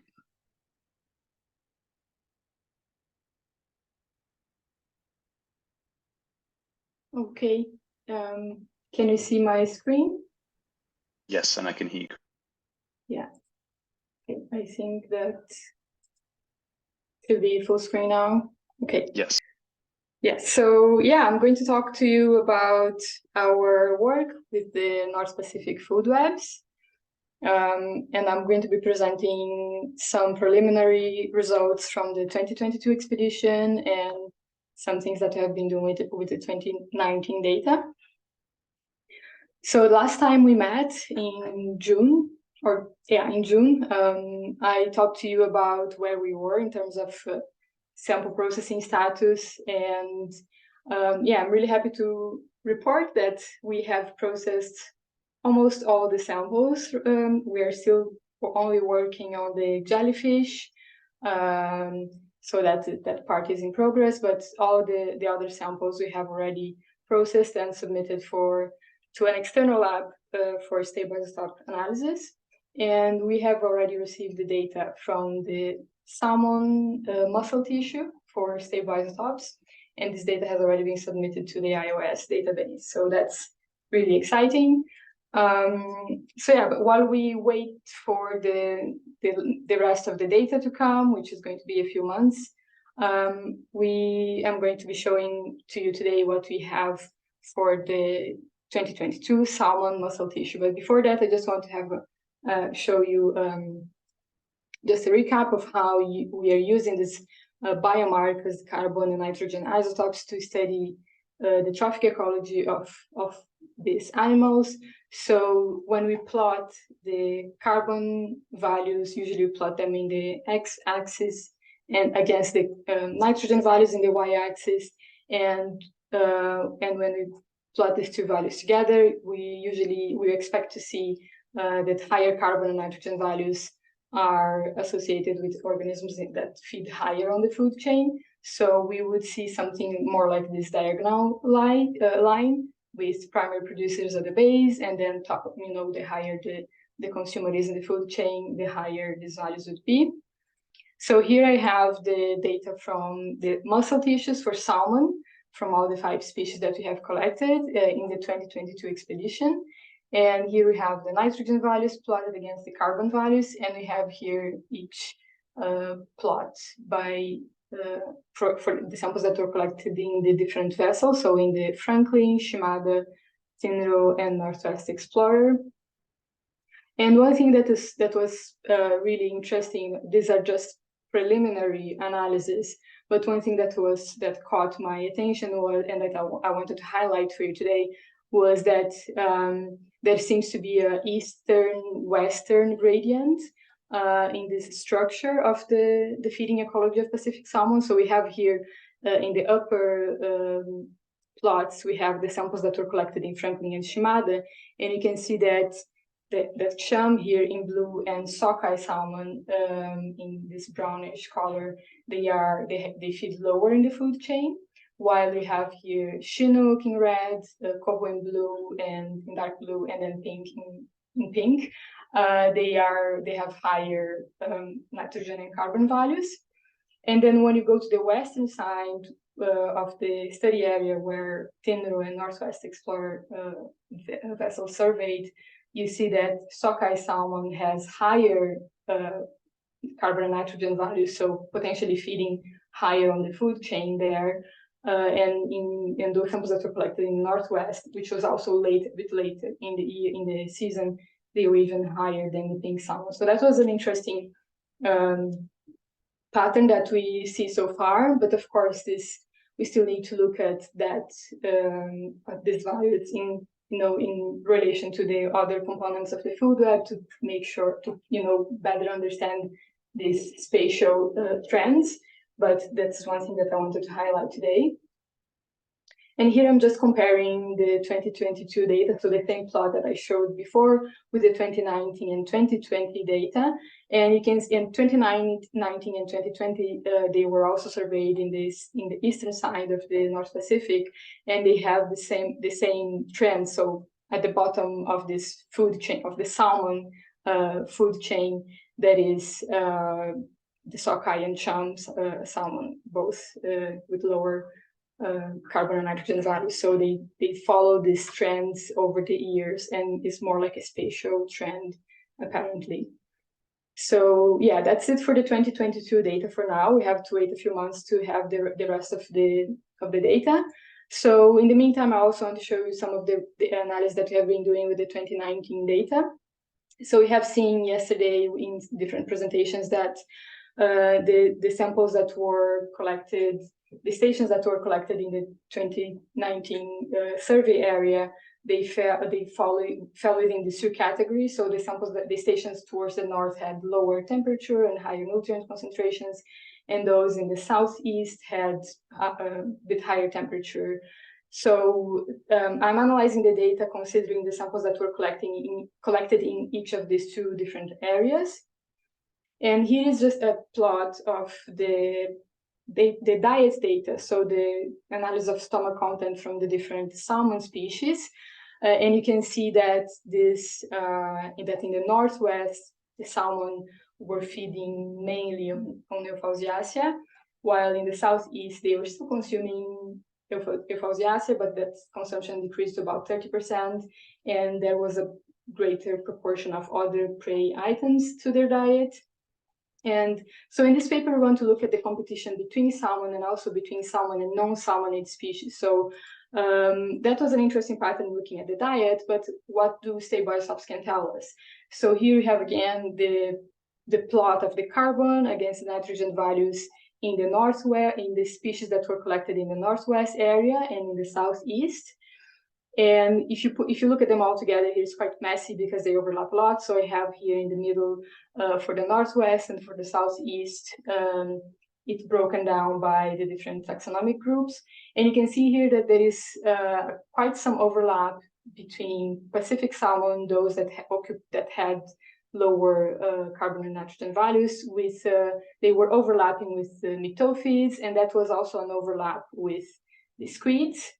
So that was quite interesting because we were expecting to see if salmon were feeding on these Myctophids and squids, they would be higher, not overlapping. So what we wanted to analyze is if, okay, do they have the same trophic position? Are they feeding on the same things?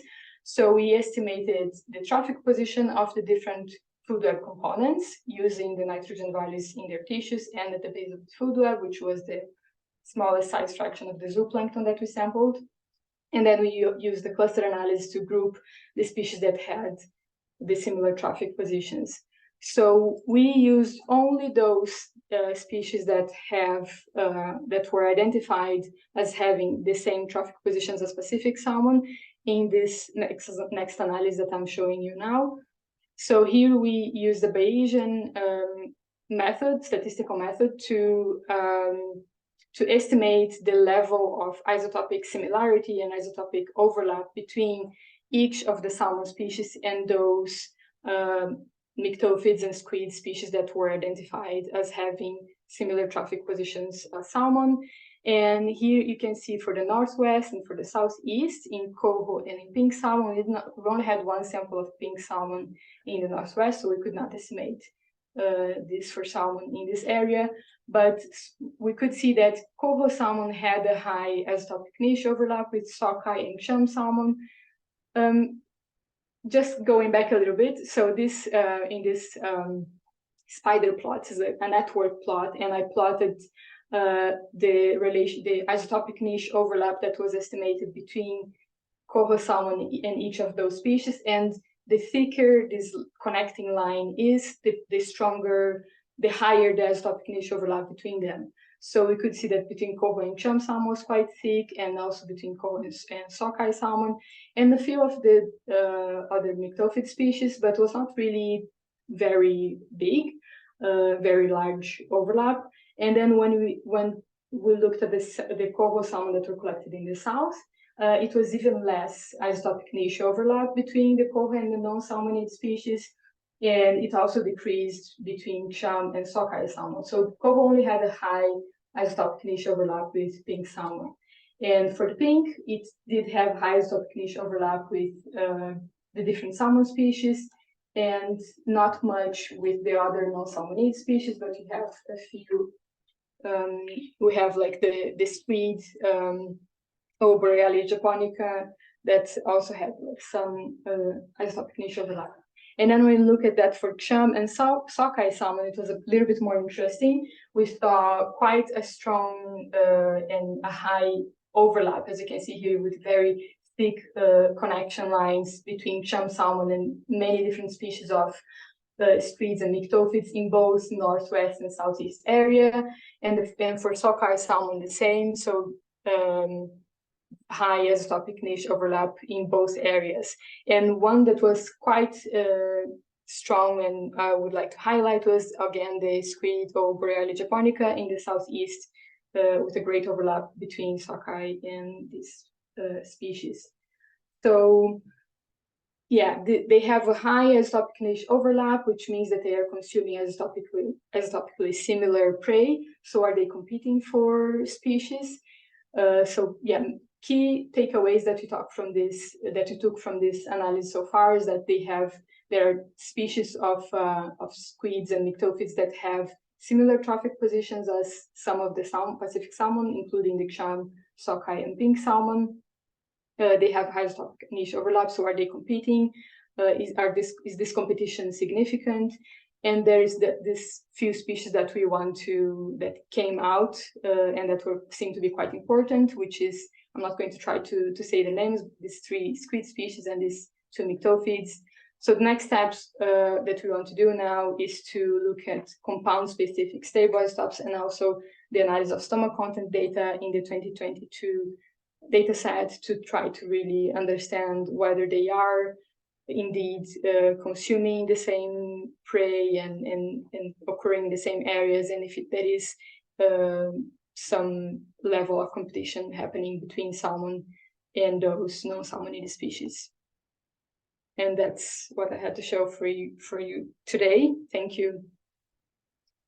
Thanks very much, Jennifer. It'd be great to see all that put together, and I really appreciate that clear summary slide at the end. I think for the sake of time, I might direct questions to the chat and move on to Simon up next. So the floor is yours, Simon.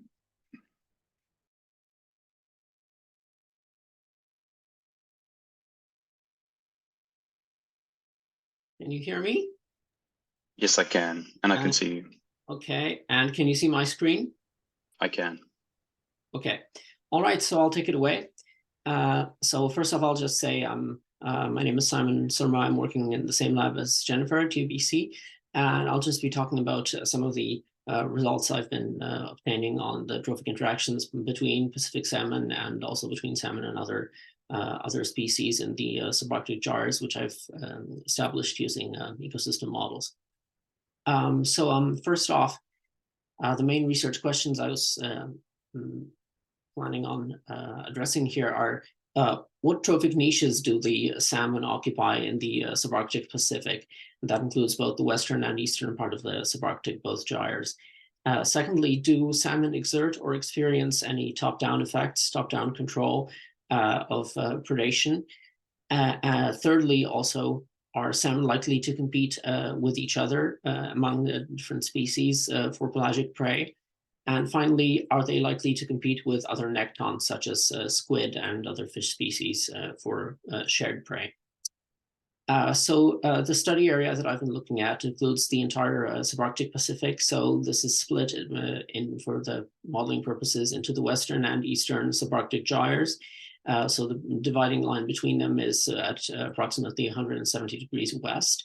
The study area extends south to 45 degrees north. And on the eastern, northern, and western boundaries, it extends to the 1 kilometer isopath near the continental shelves and the Aleutian and Kuril arcs. And I have an ecosystem model prepared for both for each of these gyres, and I looked at each of them as a separate ecosystem. So I've been conducting my ecosystem modeling using EcoPath with EcoSim, which is one of the most commonly applied ecosystem modeling frameworks. Right now, I'm focusing on the results from EcoPath, which provides a static snapshot of a food web with biomass pools and fluxes among functional groups, which are species or groups of species sharing common ecological characteristics. In the future, I will also be applying EcoSim, which allows for dynamic ecosystem simulations. And the models were constructed in 3 different currencies. So they include biomass as well as energy and bioavailable iron. And in this presentation, I'll be focusing on the biomass-based results, but refer to the others where they're relevant. So here I have a diagram of the Eastern Subarctic or Alaska Gyre food web, which is where the IYS expeditions were conducted. This is a food web diagram generated by EcoPath from the food web model.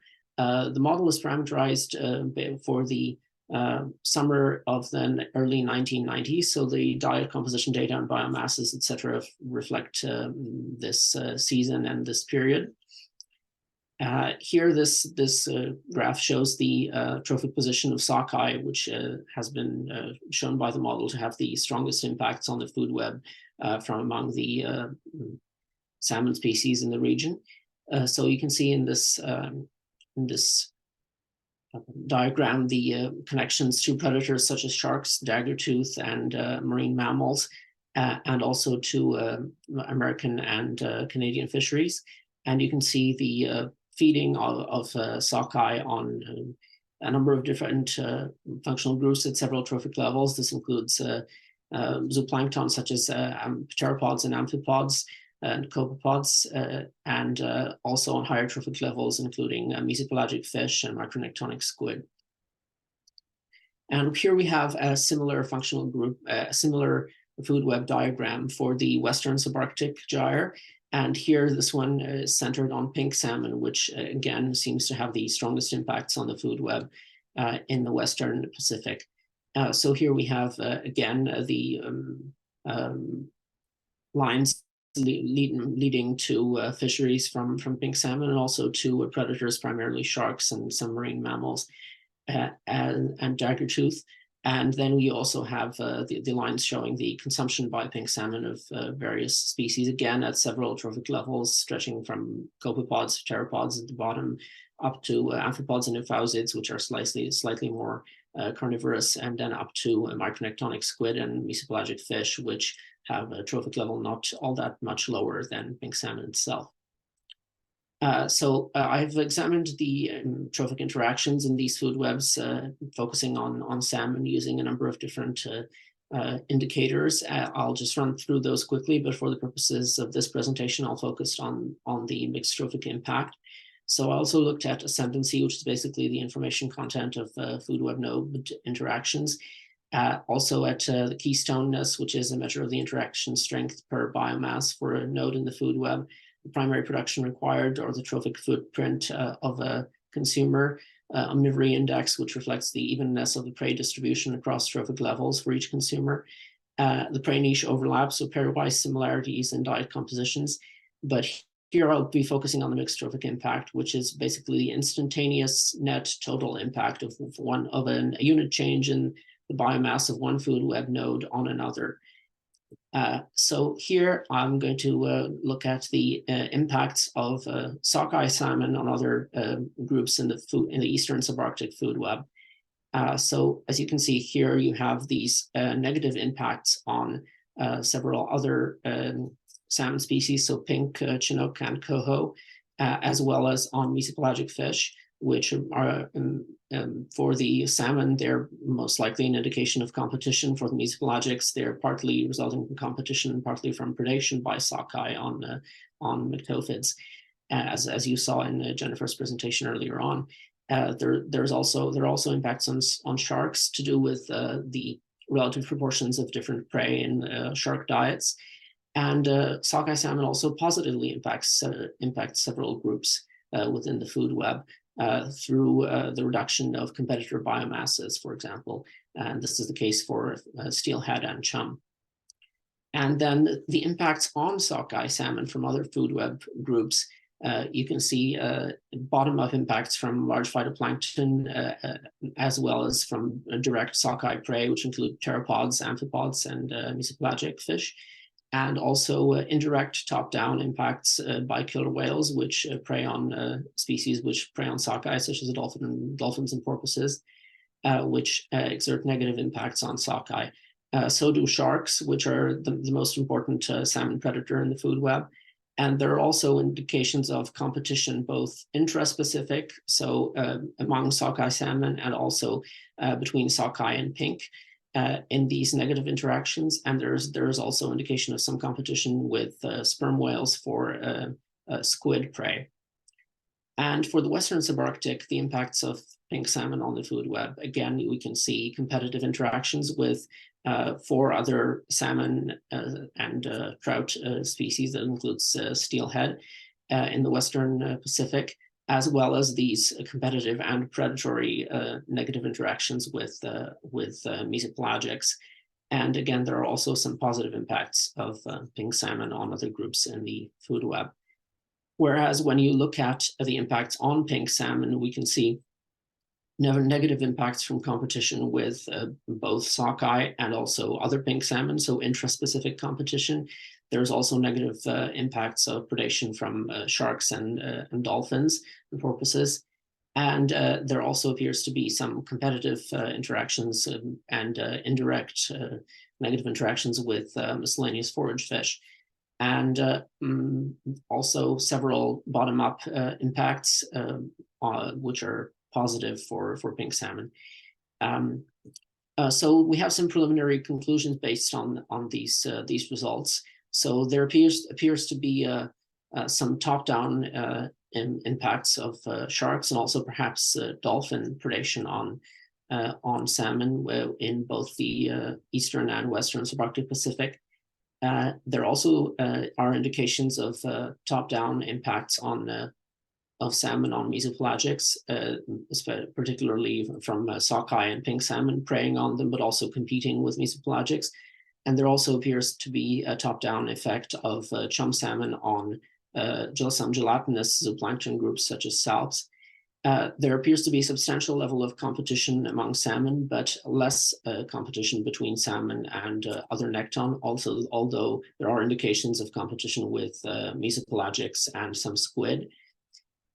This competition among salmon apparently, and also between salmon and some other nekton species, seems to stem from the high omnivory, so the distribution of salmon prey across several different trophic levels, and also the substantial prey niche overlap or similarity in diet composition among salmon species and also with some other groups of nekton. On the high food web complexity with many pathways for indirect interactions also provides for the possibility that some competition among salmon and also with other nekton may be indirect, or else there may be what's called apparent competition, which is mediated by predators due to the preferences of predators for different species in their diet composition. And in terms of the contribution of the energy balance models, it appears that consideration of prey energy content in the models intensifies the resultant competition. This is most likely due to the fact that when you consider energy content, a higher proportion of salmon diets is made up of higher trophic level species such as fish and squid, which leads to higher competition within the salmon guild and also with some other functional groups of nekton. So finally, I'd like to acknowledge all the IOIS partners and funders and thank all my lab members and colleagues for their support for this research. Thanks a lot. I'd love to hear your questions. Thank you very much, Simon. Looks like we don't have any immediate questions. So what I think we'll... great. Oh, there is one. I can see we one. Go to, yep. Mark, do you want to go ahead with your question there? Mark Saunders. Mm-hmm. Oh man, making me expose myself here. Yeah, Simon, I'm just curious because your baseline for this is 80s and 90s, I think you were saying, and 90s. How do you see utilizing the 2022 food web analyses to either sort of test against your baseline? Is that going to be possible? Yes, that will be possible. I'm planning to build another ecopath model for the eastern subarctic using the diet compositions and trophic positions that have been established using the 2022 and perhaps also 2020 results. So these will focus on the winter diets and winter biomasses in the food web. And also the dynamic simulations will allow running the model forward to this period when the IOIS expeditions occurred, and then examining how these simulations accord with what has been found using with the expeditions. So yes, I can certainly see one meshing with the other. I can also see a second question about dolphins and toothed whales.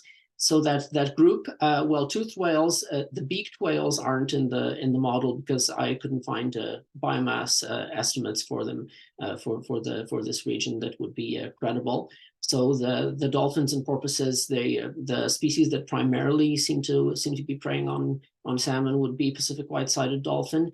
But the group also includes the northern right whale dolphin, Dall's porpoise, and in the western subarctic also the common dolphin, which migrates north from Japan. Thanks for the question, Gennady, and thanks, Simon, for the answer. If there are any further questions for Simon, feel free to pop them in the chat. We're going to take a 5-minute break and come back at 6:35 p.m. Pacific time. So I will see you in 5 minutes. Thanks, Simon.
Hello, everybody, and welcome back.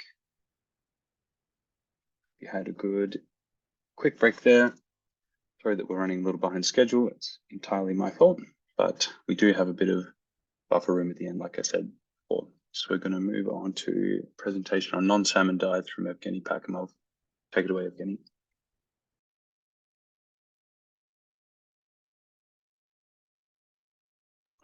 Can you see my presentation and hear me? Yes and yes. Okay, thanks. Hello, everyone. Thanks for sticking still to for that late such a late time. I would like to update you on the diets on the non-salmon micronecton, and it's a bunch of people involved in this. I did present something in June, and today what I would like to do is just very briefly overview the data we have.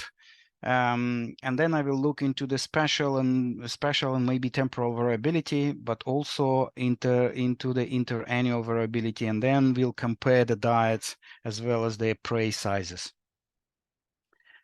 So this is a non-micronecton collections, and they were collected in Western North Pacific in between 2010 and 2015.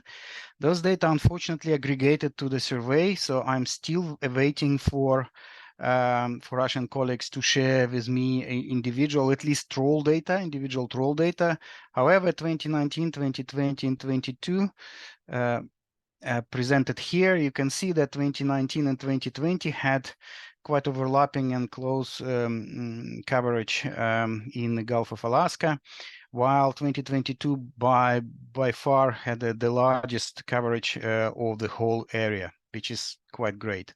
Surprisingly enough, not many diet information on non-salmon micronecton, which would include myctophids and squid, are available or published. They are kind of hidden in some gray literature reports, which sometimes very hard to actually dig out. So this is the information, and last time we only kind of cover uncover a tip of the iceberg in February for 2022. Now we have the full data set, and we have quite a coverage of the species. All the 2019 to 2022 data were done on an individual basis. So it's we have diet on individual organism, and it's been done by one person. So this data are highly comparable, and they're quite interesting. So what was not presented before is that in the northern parts of surveys and almost all ships, we collected some sticklebacks and some capelin. And those are coastal species, and their diets presented here indicating that they mostly eat on copepods. However, it's a different copepod compared to, for example, other myctophids. So Protomyctophon was caught everywhere, and it had largely been eating FOZs and copepods, maybe in the 50-50. And that was kind of consistent for the all midwater species. So this slide actually shows the interannual variability and maybe spatial variability between Western and Eastern North Pacific of three most common species: Stenobrachius, Talitobenia, and Diaphos. And you can see that the diets were surprisingly consistent between years and between regions. Most of the myctophids were consuming FOZs with some additions of copepods. What was interesting that in 2022, if you look into the others, this is the indication that larvaceans started really appearing in their diets. So I don't know whether or not it's interannual variability, or maybe it's because the person who was analyzing these diets was able to identify them. It's not very clear to me. So if we look into the common species of squid, and they range from small to relatively large, almost order of magnitude 10 times larger range in millimeters, to the smaller squid usually would eat diets similar to myctophids, while the larger squid, as you can see here, actually dominating in the diets, are eating mostly fish, squid, and FOZs. And it kind of consistent, although variable sometimes, between western and eastern part of the North Pacific, which is quite interesting. So what we did after this, we just used the diets which identified to the lowest possible species and clustered them. And the data presented here, the red parts indicate that there is no significant difference between the diets of the groups, but they are significantly different from other groups. And they clustered quite interesting. So all the squid clustered together, while all the myctophids clustered together. And the coastal species clustered together, but also with a small-sized squid, which is Acutania ananiha. So Acutania was eating a very similar diet in terms of major groups compared to the midwater fish, but they were obviously concentrating on a different species and on the different species of the copepods, and subsequently they were actually clustered separately from myctophids. So if we look into the diet similarity indices, so this would say that in general, what we can say is that within the group or within the taxonomic group or geographical group, the similarity would be high, usually 50% or higher. Like this is, for example, between fish, coastal versus coastal, or among myctophids. It's on average 46 to about 60%. Squid, among the different squid, it was also very high. However, when we compare between the groups, the similarity was very low, usually less than 20%.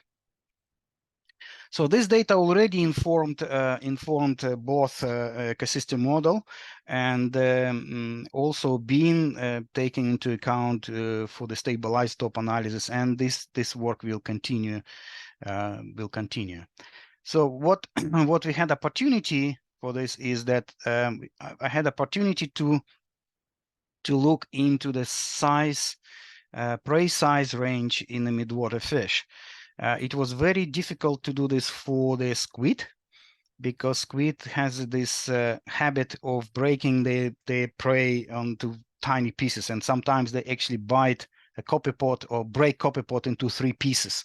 So it's sometimes very, very hard to measure this. But what you can see that pteropods, copepods, and hyperids has overlapping range, and pteropods were kind of quite numerous in some cases, but they were not larger than, let's say, 1.5 millimeters.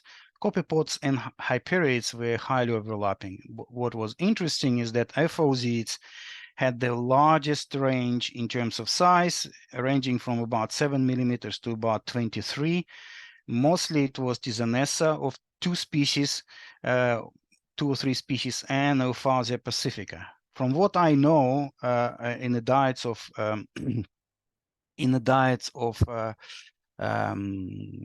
salmonids, both of these species are found in the same size range, which was quite interesting to me. And as you can see that since they had one of the largest contributions to the diets of midwater fish, and sometimes small size squid, I guess there could be some kind of competition going on between salmonids and micronecton. So some take-home message is that generally there is a limited spatial temporal variability in micronectonic fish and squid diets. So they kind of similar between years and across large areas. Diets in general compose of female groups, but often of different species, and that's what reduces the similarity between the diets. Within taxonomic group, let's say myctophids or squid or coastal species, the diet similarity is generally more than 50%, suggesting, I would say, modest competition between species or modest portioning of the food resources. But between taxonomic or habitat groups, the diet similarity is quite low, less than 20%, indicating quite strong resource portioning. I think one of the interesting conclusions from this is that many myctophids and squid consume similar in size amphipods and FOZs, and maybe potential competitors to Pacific salmon. That's actually been already suggested in the food web presentations, in both of the food web presentations.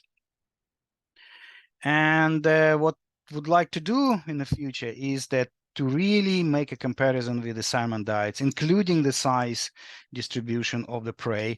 Is there a true competition? We do know that Russian colleagues did lots of similar kind of research, this kind of research in the Western Pacific, and they came to the conclusion that there is almost no competition or for the resources among salmon and other groups of micronecton in the Western Pacific. So we would like to do this here in the Eastern Pacific, and this can be done. And the way it's done in the western part of the North Pacific is that they calculated the consumption rate. So since we now have a calculation of the potential biomass of the micronecton based on the nighttime samples, we can probably infer the total prey consumption by them and by the salmon, and then compare this to the standing stocks of the available prey. That's all what I wanted to say today. Thank you. Thanks very much, Evgeny. Todd Miller, I know you've been involved in the salmon diets paper led by Jackie King and involving others. Just wondering if you have any comments on Evgeny's presentation or insights from that work to share. I'm also involved in this paper, in this work. Yes.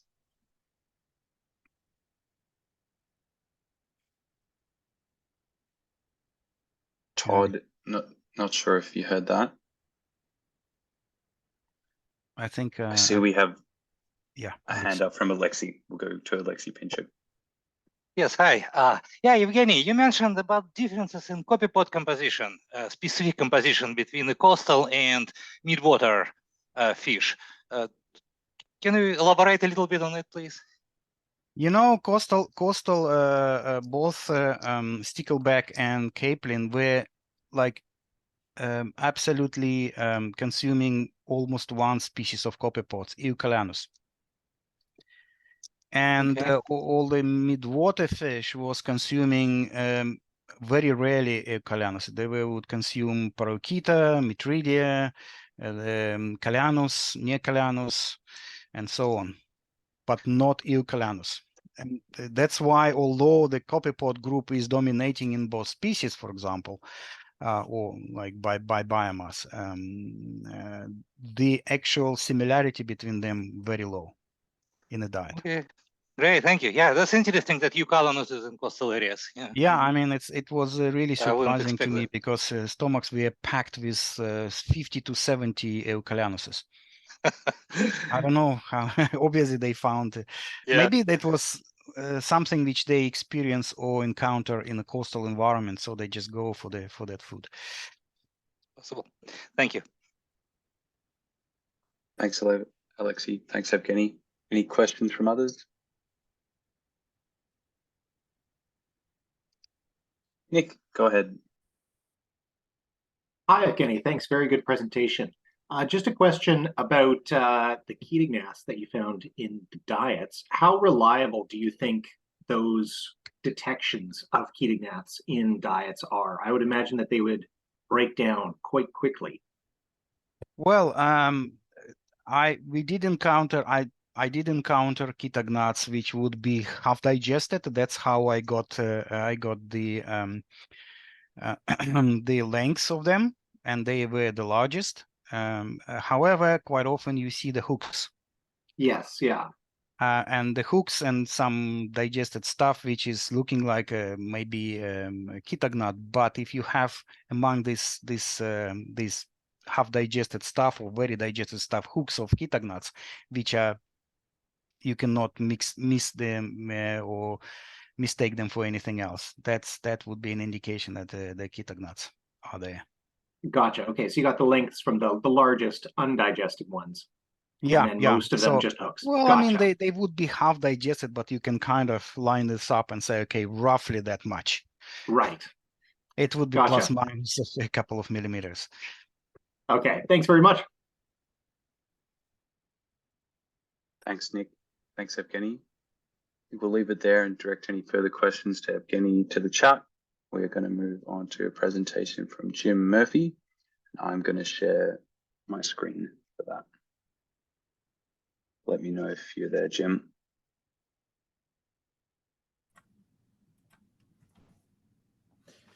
Hi, Aiden. Yes, I'm here. Can you hear me? Excellent. I sure can.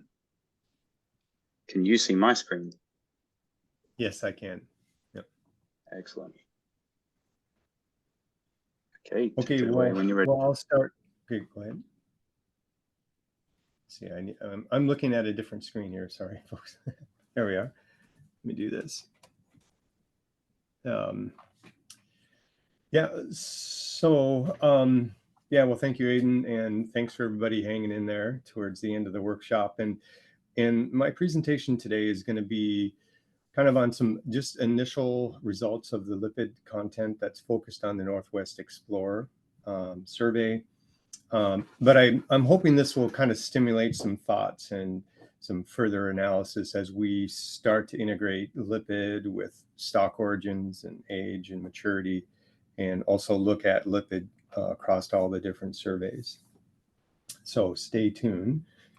Go to the next slide. And I should add that I didn't feel confident that I would be able to navigate this through Zoom. Noah has issues with Zoom, so Aiden agreed to move the slides for us. So just a refresher to everyone, the Northwest Explorers survey was kind of in these 10 stations just south of the Aleutian Islands. Sampling was completed during the first half of April. It was a late addition to the expedition, and so it's a bit later than the other surveys. Next slide.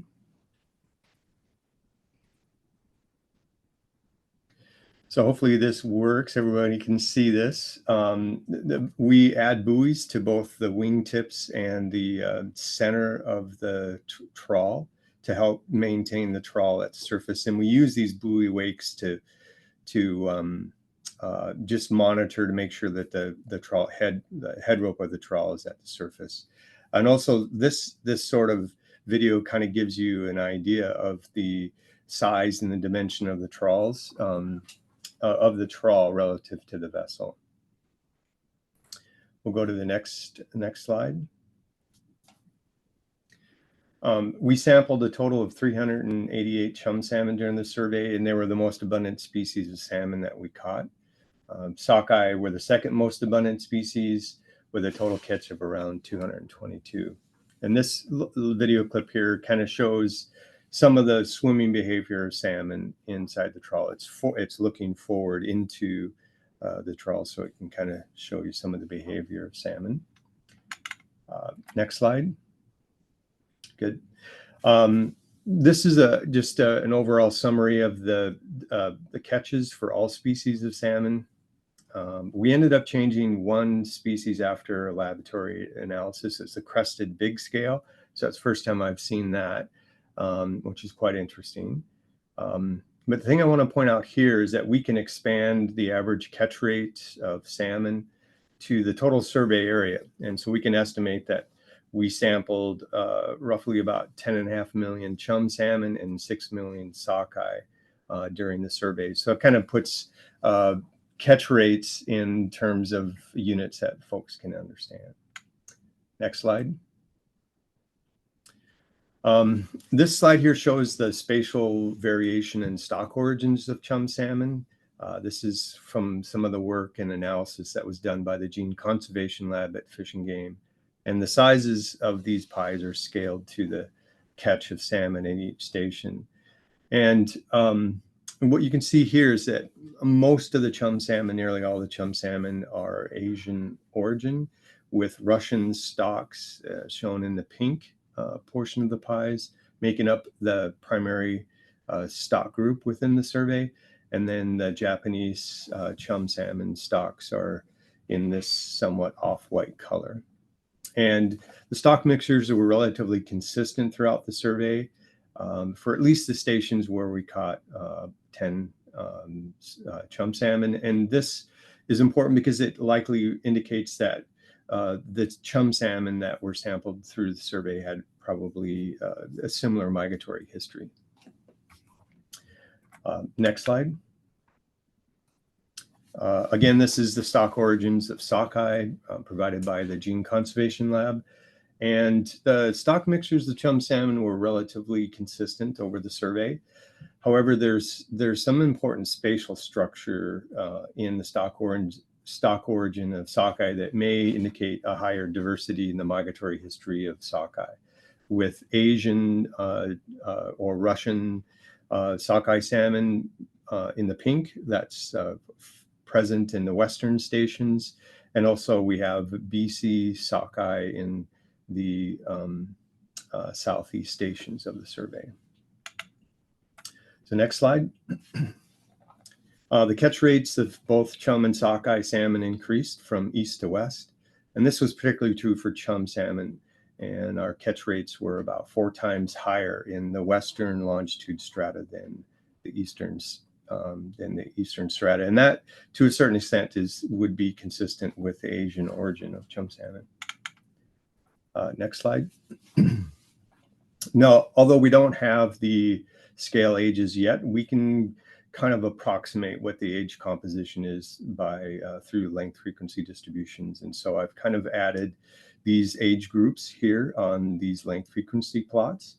And you can see that there's multiple ages of both chum and sockeye that were sampled during the survey. But one of the key differences is that the youngest age of salmon, of chum salmon, in this case ocean age 1, were absent from, or largely absent from the survey. And again, that would be expected for Asian origin chum salmon, because we would expect the youngest ages to still be in the Western North Pacific. Next slide. So one of the unique data sets that we collected during the survey was muscle lipid estimates using a Distel fat meter. And this was provided by Jacob Lerner and Brian Hunt from UBC. And this was summarized in the cruise report. And it really highlights the value of the fat meter, because it can provide a rapid estimate of condition in units that are easily interpreted, or at least a lot easier for me to interpret than length frequency relationships. We'll animate. So click again, Aiden, sorry. So essentially, next slide. There we are. So one of the things we can do is we can see how lipid levels of chum salmon compare to expected values in the summer. So these are quite low. So I think these are still reflective of winter conditions, or levels that we would expect for the winter compared to, sorry, I'm having a hard time getting through that. But yeah, so we can very quickly see that these lipid levels are much lower than we would expect in the summer. So next slide. So we've also done the laboratory based estimates of salmon muscle tissue. This is using the sulfophosphovanillin assay. And they also show these differences in lipid levels and lipid accumulation rates between sockeye and chum salmon, which are the 2 main species that we caught during the survey. So these 2 models indicate that chum salmon accumulate lipids at about 0.12% lipid per gram, And that's about 33% lower than sockeye, which their rates were about 0.17 lipid per gram. The variance of the Chinook or the sockeye model was a bit higher than chum, and I think that this could reflect some of the diversity in either the stock or the age structure of sockeye salmon. But we'll probably be able to figure that out as further analysis is completed. So one of the key things I think is interesting is why do these rates differ? The diet of chum and sockeye could be contributing to these differences. Chum salmon, of course, feed on gelatinous zooplankton, which has variable but typically lower lipid levels or have a lower nutritional level. And it could be the foraging behavior of chum salmon on gelatinous zooplankton could be limiting their capacity to accumulate lipid reserves. However, the lower lipid accumulation rate in chum salmon may also indicate that they maintain more of a higher dependency on consumption for growth and metabolism by specializing on these abundant but relatively lower quality prey species. So next slide. We can gain a little better insight into the lipid values that were estimated for chum salmon on the survey by comparing them to previous years. So I've added estimates of average lipid from that was summarized by Nomura-san during the May 1999 survey in the Western Gulf of Alaska. Now, I've also kind of extended this lipid accumulation curve up to the average weights that were sampled during the survey. And so you can see that the lipid levels of chum salmon, at least the large ones, were relatively consistent with the accumulation curve that we have estimated for 2022. However, the lipid levels for the small chum salmon were quite a bit higher than what we saw in 2022. So next slide. And I think this could mean that since the survey in 1999 was a month later than the Northwest Explorer survey, I think this could indicate a compensatory response in chum salmon at low lipid levels where they accumulate. So chum salmon with really low lipid levels may accumulate lipid at a much faster rate until some threshold value is reached. And I think we'll have a much better understanding of the feeding ecology of salmon on the high seas with an improved understanding of how their lipids accumulation and depletion rates occur over season and by species and habitat. So next slide. I'm just going to end with a couple of comments on how I think lipid content can help us understand the feeding ecology of salmon. So although lipid content and growth of salmon will vary with prey quantity and quality, it's how salmon allocate lipids to growth and metabolism and storage that provides insight into their strategies for survival and reproduction. And the variable and typically lower nutritional value of gelatinous zooplankton may result in an increased or higher sensitivity of chum salmon to prey quality. And this could potentially limit their capacity to accumulate lipid reserves. And then finally, both low lipid content and low lipid accumulation rates reflect a higher dependency on consumption for growth and metabolism. And this will have a lower resilience to periods of reduced prey quantity and quality. That's all I have. I can ask and I can answer any questions that folks may have.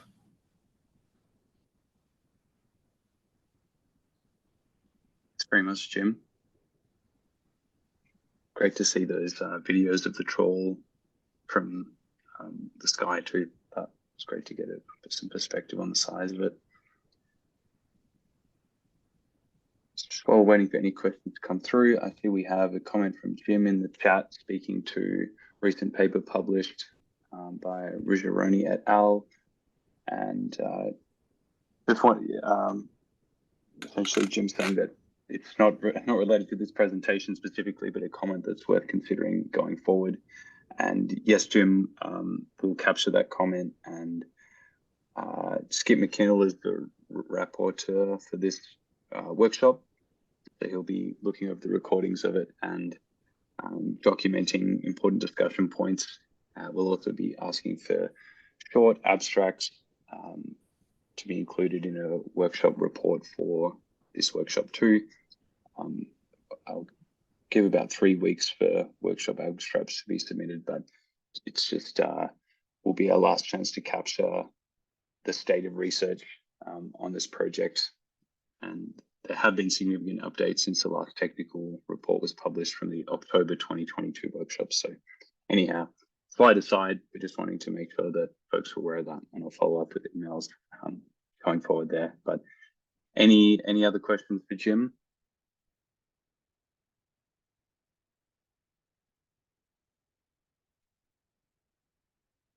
Okay, thanks very much, Jim. I think we will move on to Mark Saunders to round us out here. Mark, take it away.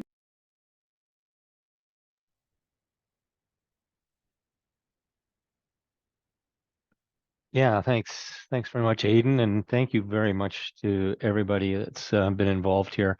I'm going to try and wrap up. Almost impossible this seemingly to try and do wrap up. We're coming to the close of the IYS, and this will be, at least for now, the last scheduled meeting of this group of researchers. I wonder, Aidan, if you could put up the slide related to our partners. Certainly. Yeah.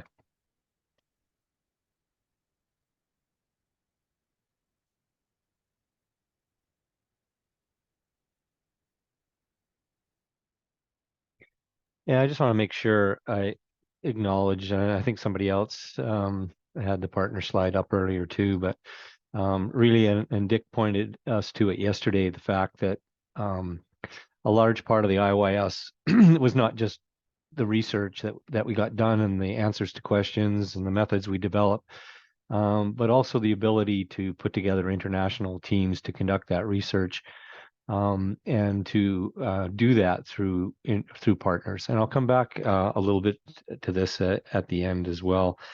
But the IYS was 5 years, 2018 to 2022. And in its broader goal, it was about trying to set the conditions for resilience for salmon and people. And in doing that, trying to understand in a rapidly changing climate, what do we need? We need to know, there's a lot more that we need to know.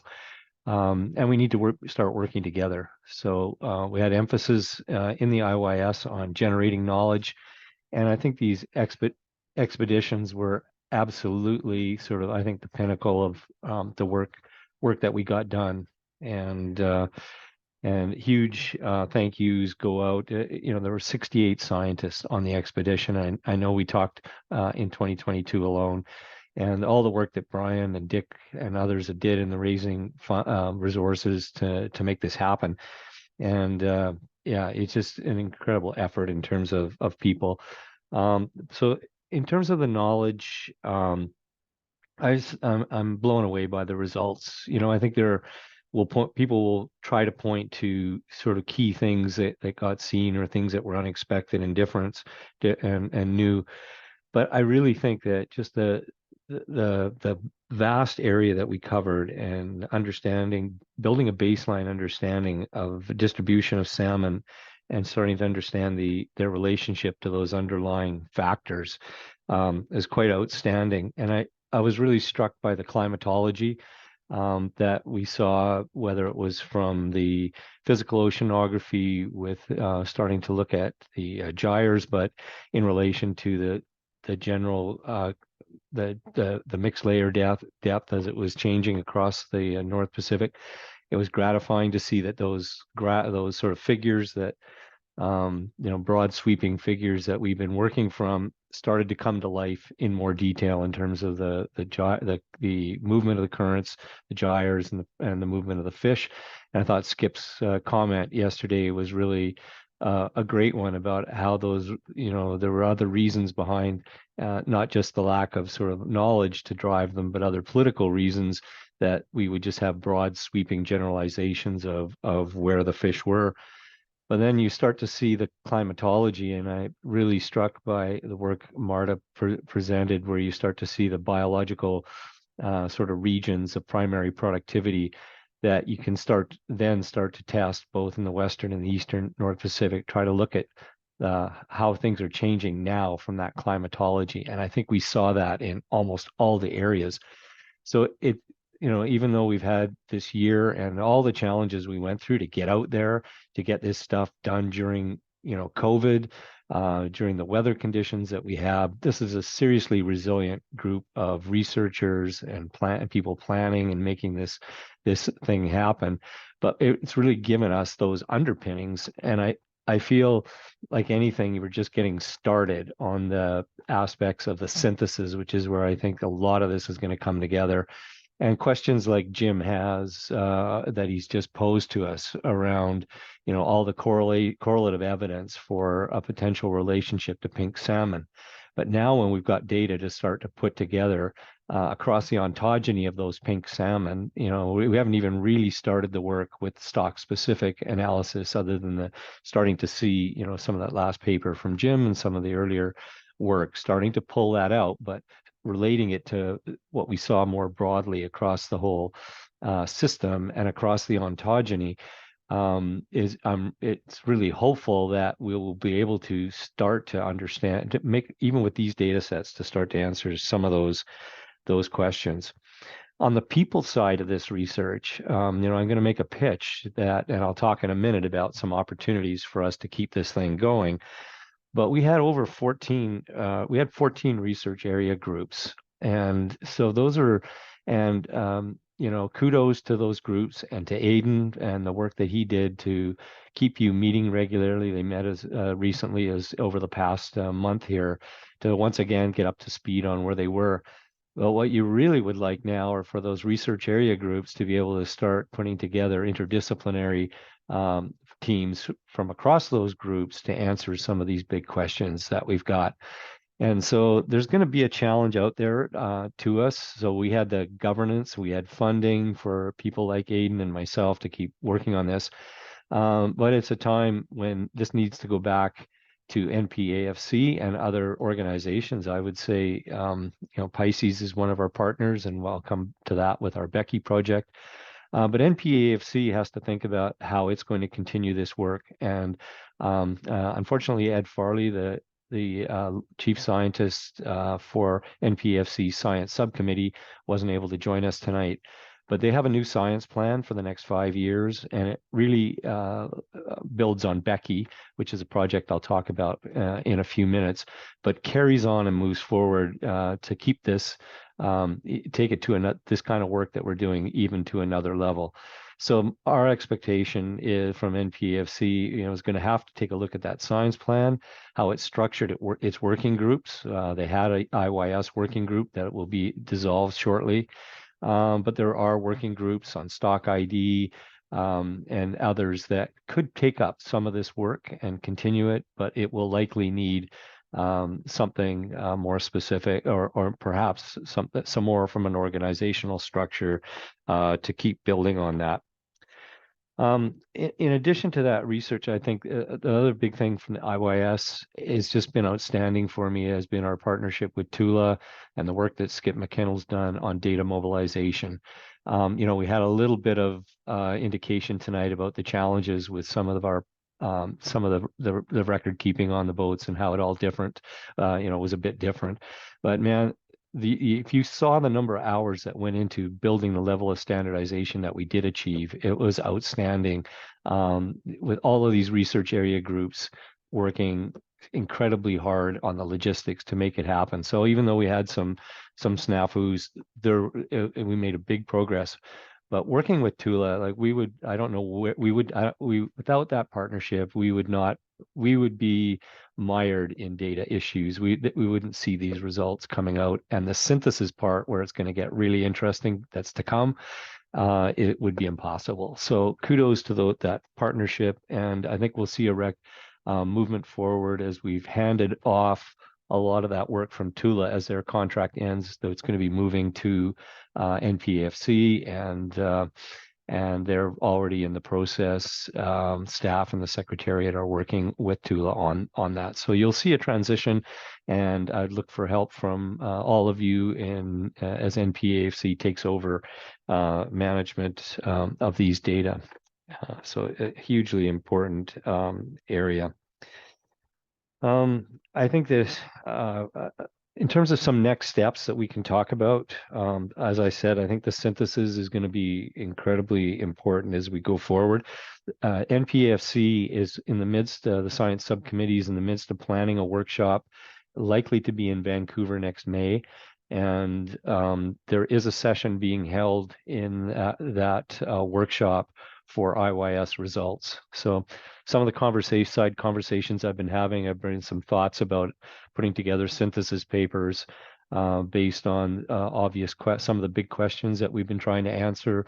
Something like Jim's question posed there, but there are others around hatcheries and bigger other questions that were in front of us at the beginning of this, that I think we could look to that session possibly as the next time we could do something, bringing a group like this together. So with that, I'm going to just quickly switch to the Becky project, and maybe Aidan, if I can share my screen for that. Certainly. Yeah.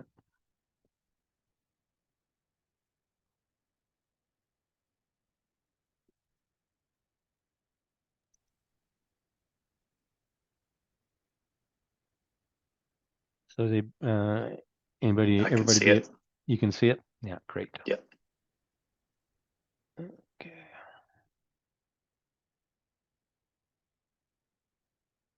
Excellent. So I know I heard it tossed around over the last 2 evenings, the Becky project. But a big kudos to Brian Riddle from Pacific Salmon Foundation. Again, another one of our big major partners in IYS. And going back 2 years, Brian came to the group. We have a weekly group that looks at fundraising and was trying to make stuff happen for the IYS that needed to happen. And partners like Jock White and others were in those regular meetings. And Brian said, we need to go bigger on this thing as it's winding down. We've got this expedition, but it's just a start. We need to have a lot more ships over a lot more seasons with a lot more engagement of other countries.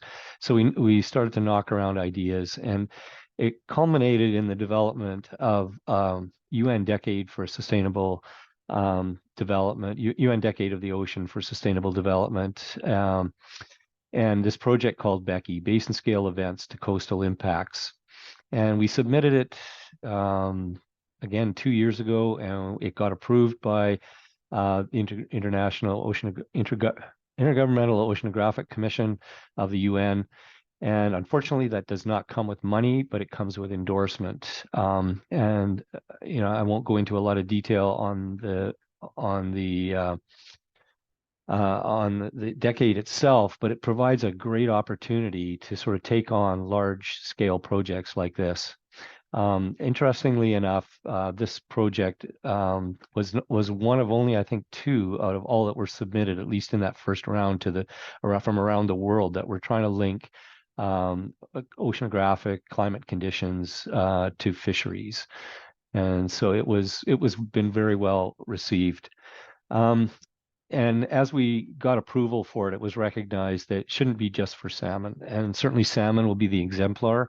But the kind of issues that we're seeing in declining or huge rapid changes in productivity and distribution of animals in relation to climate change is not, in the North Pacific, is not just salmon. I think many of you on the US side will be familiar with the snow crab. On the western side, Pacific sorry, one of the most important species in the western North Pacific, is collapsing, and of course salmon. And so this is all part of the rationale for needing more of a pan-Pacific solution to this in terms of generating the science and how to respond from a climate adaptation perspective to what we're seeing.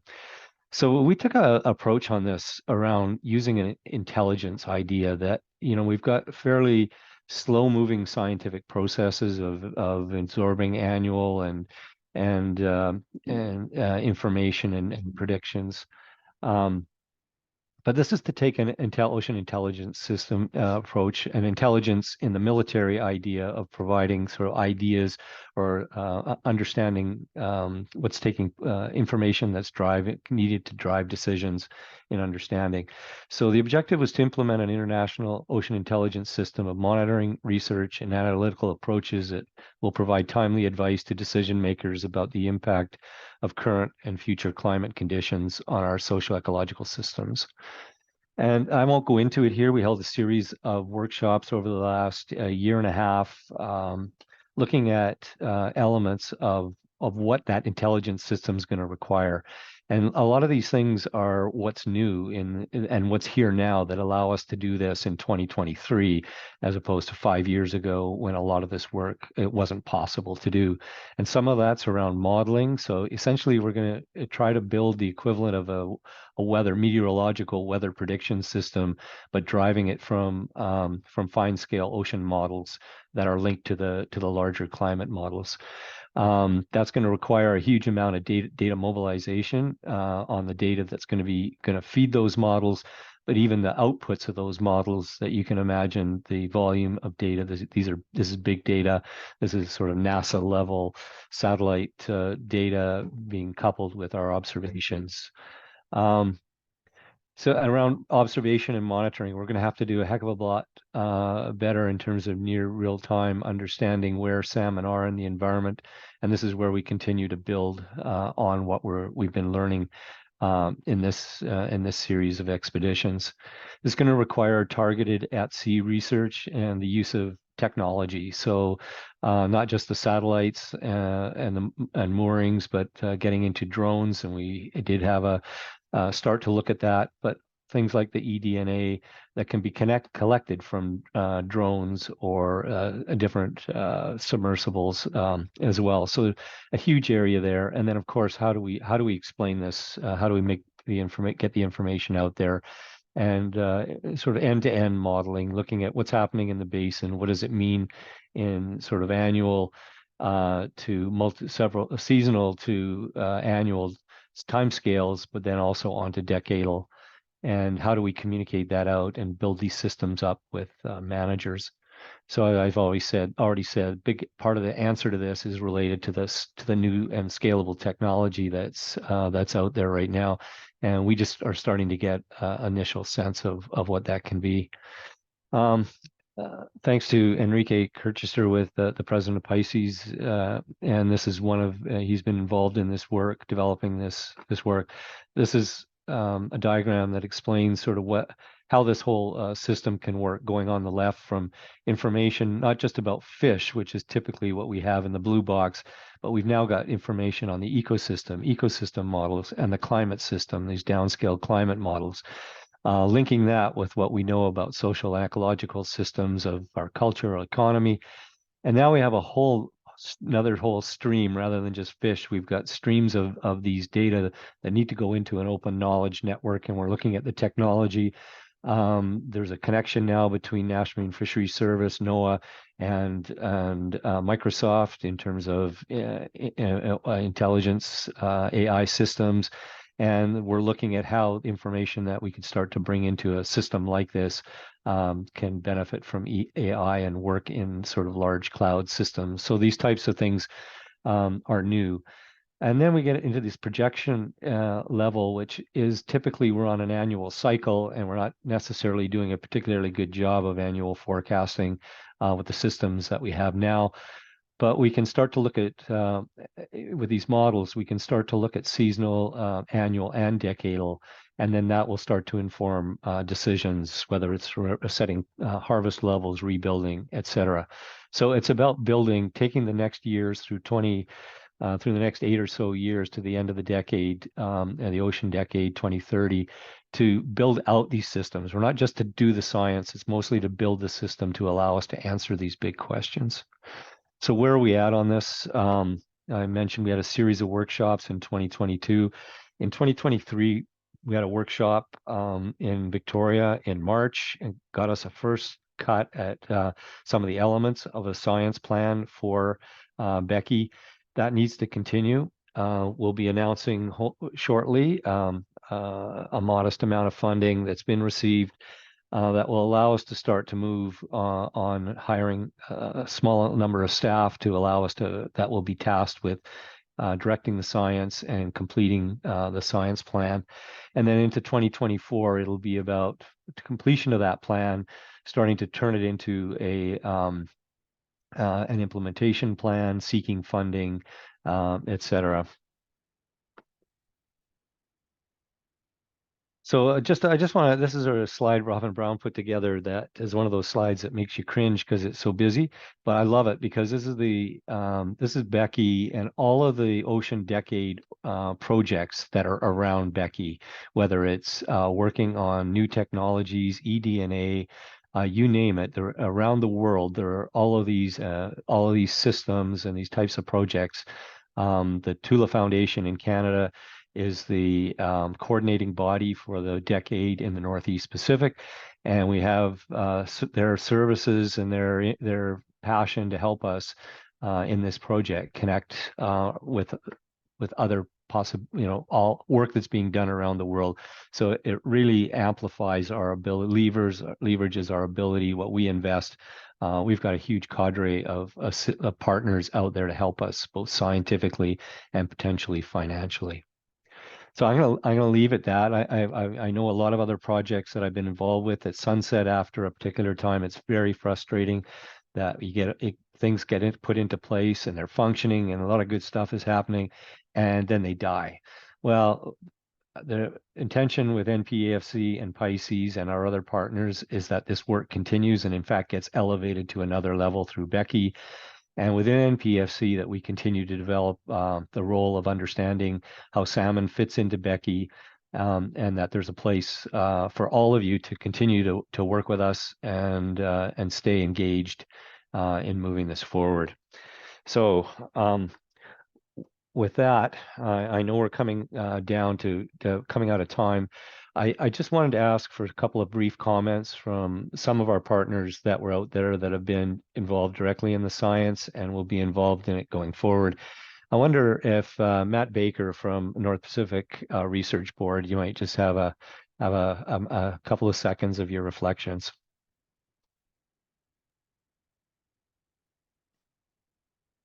Can't see Matt in the chat, in the participant list, Mark. Okay, well then Might have left us. Okay, why don't we go to Jock White from Long Live the Kings, another really key partner. Yeah. Hi, Mark. Thanks for the call out here. So I think that Becky is incredibly important, and maybe I think it's more important than I thought before after the last 2 days watching the results pour in from the IYS expeditions. Really hats off to everybody who participated in that. As a member of the steering committee, it was a pleasure to participate in this effort, and I've just been really amazed by the amount of information come out. I've seen calls for a synthesis journal issue, perhaps. I think that is definitely in order, but it doesn't look like we're ready for that yet. It'd be great to see this work get finished. Looking forward to trying to help get Becky off the ground. We are, along with the Kings and the Pacific Salmon Foundation, are kind of turning a bit of energy towards the rivers and coastlines of North America and are launching a Pacific Coast Salmon and Climate Initiative. We've been encouraged by the success of IYS and the Sailor Sea Marine Survival Project to look at a broader scale along the coast. It's our hope that this will sync with Becky, and data that's collected in the high seas will help us with management challenges that we face in our rivers and along our coastlines. The SCI project, Salmon and Climate Initiative, is going to be really focused on projects. What do we need to do in order to maintain our salmon recovery and fisheries without climate change? And then how is climate change going to impact those factors, and what are the resources needed to address both of those? So I'm a supporter of the Becky project going forward, definitely looking at ways that we can sync our management of salmon in the terrestrial environment in the states and western provinces of Canada, and come up with a better information system and a better overall salmon management program for the West. Thanks, Jock. Thanks, Mark. Thanks. Are you the new sideline reporter for the Seahawks or what? I was doing laps on my neighborhood track. A good story. Good story. Okay, thanks, Jock. I wonder, Robin Brown, if you have a minute, just to give us a few thoughts on Pisces and how Becky's being received. So I put some comments in the chat.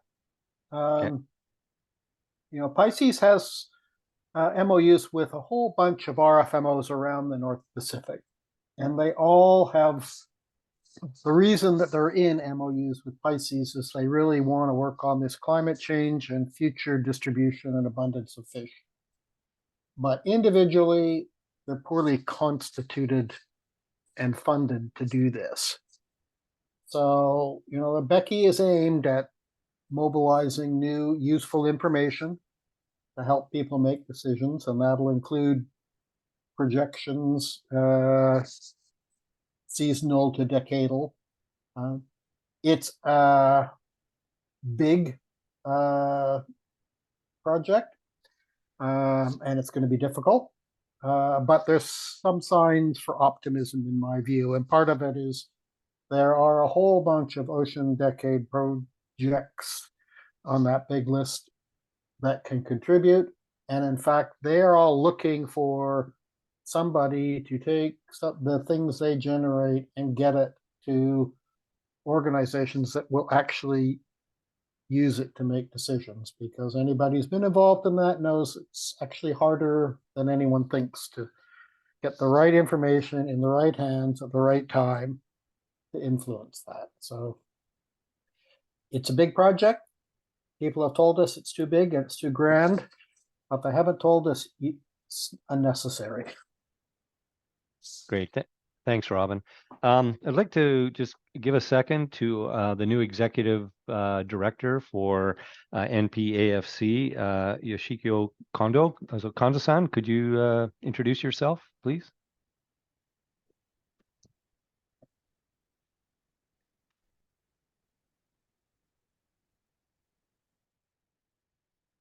Oh. Maybe we lost. Unmute. Yep. Go ahead. Oh, thank you. Thank you. I'm not sure how can I have my video on, but anyway. Yeah, thank you very much, Mark-san. My name is Yoshiko Kondo. I'm current executive director of NPFC, succeeding Dr. Vladimir Razchenko since this September. I would like to thank all the people who participated in the IYS initiative. Without your cooperation and contribution, and also international collaboration among countries, IYS could not be a success. And I also thanks for all the nice presentation in this workshop. At last, I would like to ask for and welcome continued cooperation with NPFC to deepen our understanding of North Pacific salmon and steelhead. Thank you. Great, thank you. Thank you very much, Kondo-san. I'm going to turn it back to you, Aidan. But when we do that, before you sign off completely, we should get everybody to open up their cameras and mics and give you a huge, huge hand. Thank you for all your work in the background here and making all this happen. Anyways, maybe we'll just do that right now if we turn it back to you. Everybody just give Aidan a big hand there. Thanks, Mark. Great job herding those cats. Why are we clapping? Much appreciated.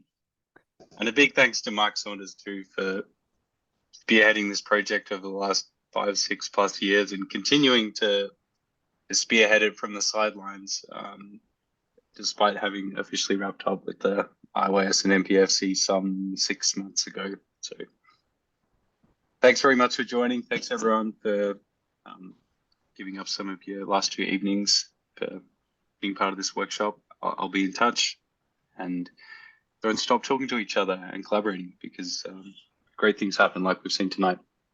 Aiden, I see we've got right below me is Jamal Moss, our president of NPAFC. Jamal, did you want to say a few words?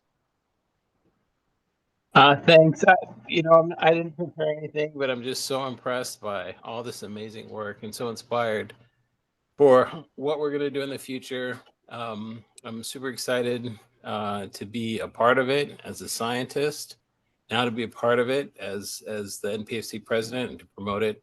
Really looking forward to partnering with Becky and getting NPFC aligned and supporting all these efforts to come. So thank you all for all your hard work. It's been an amazing journey, and I really look forward to the path ahead. So thank you. Thanks, Jamal. Okay, I think with that we'll wrap. Good night, everyone. Take care. Bye now.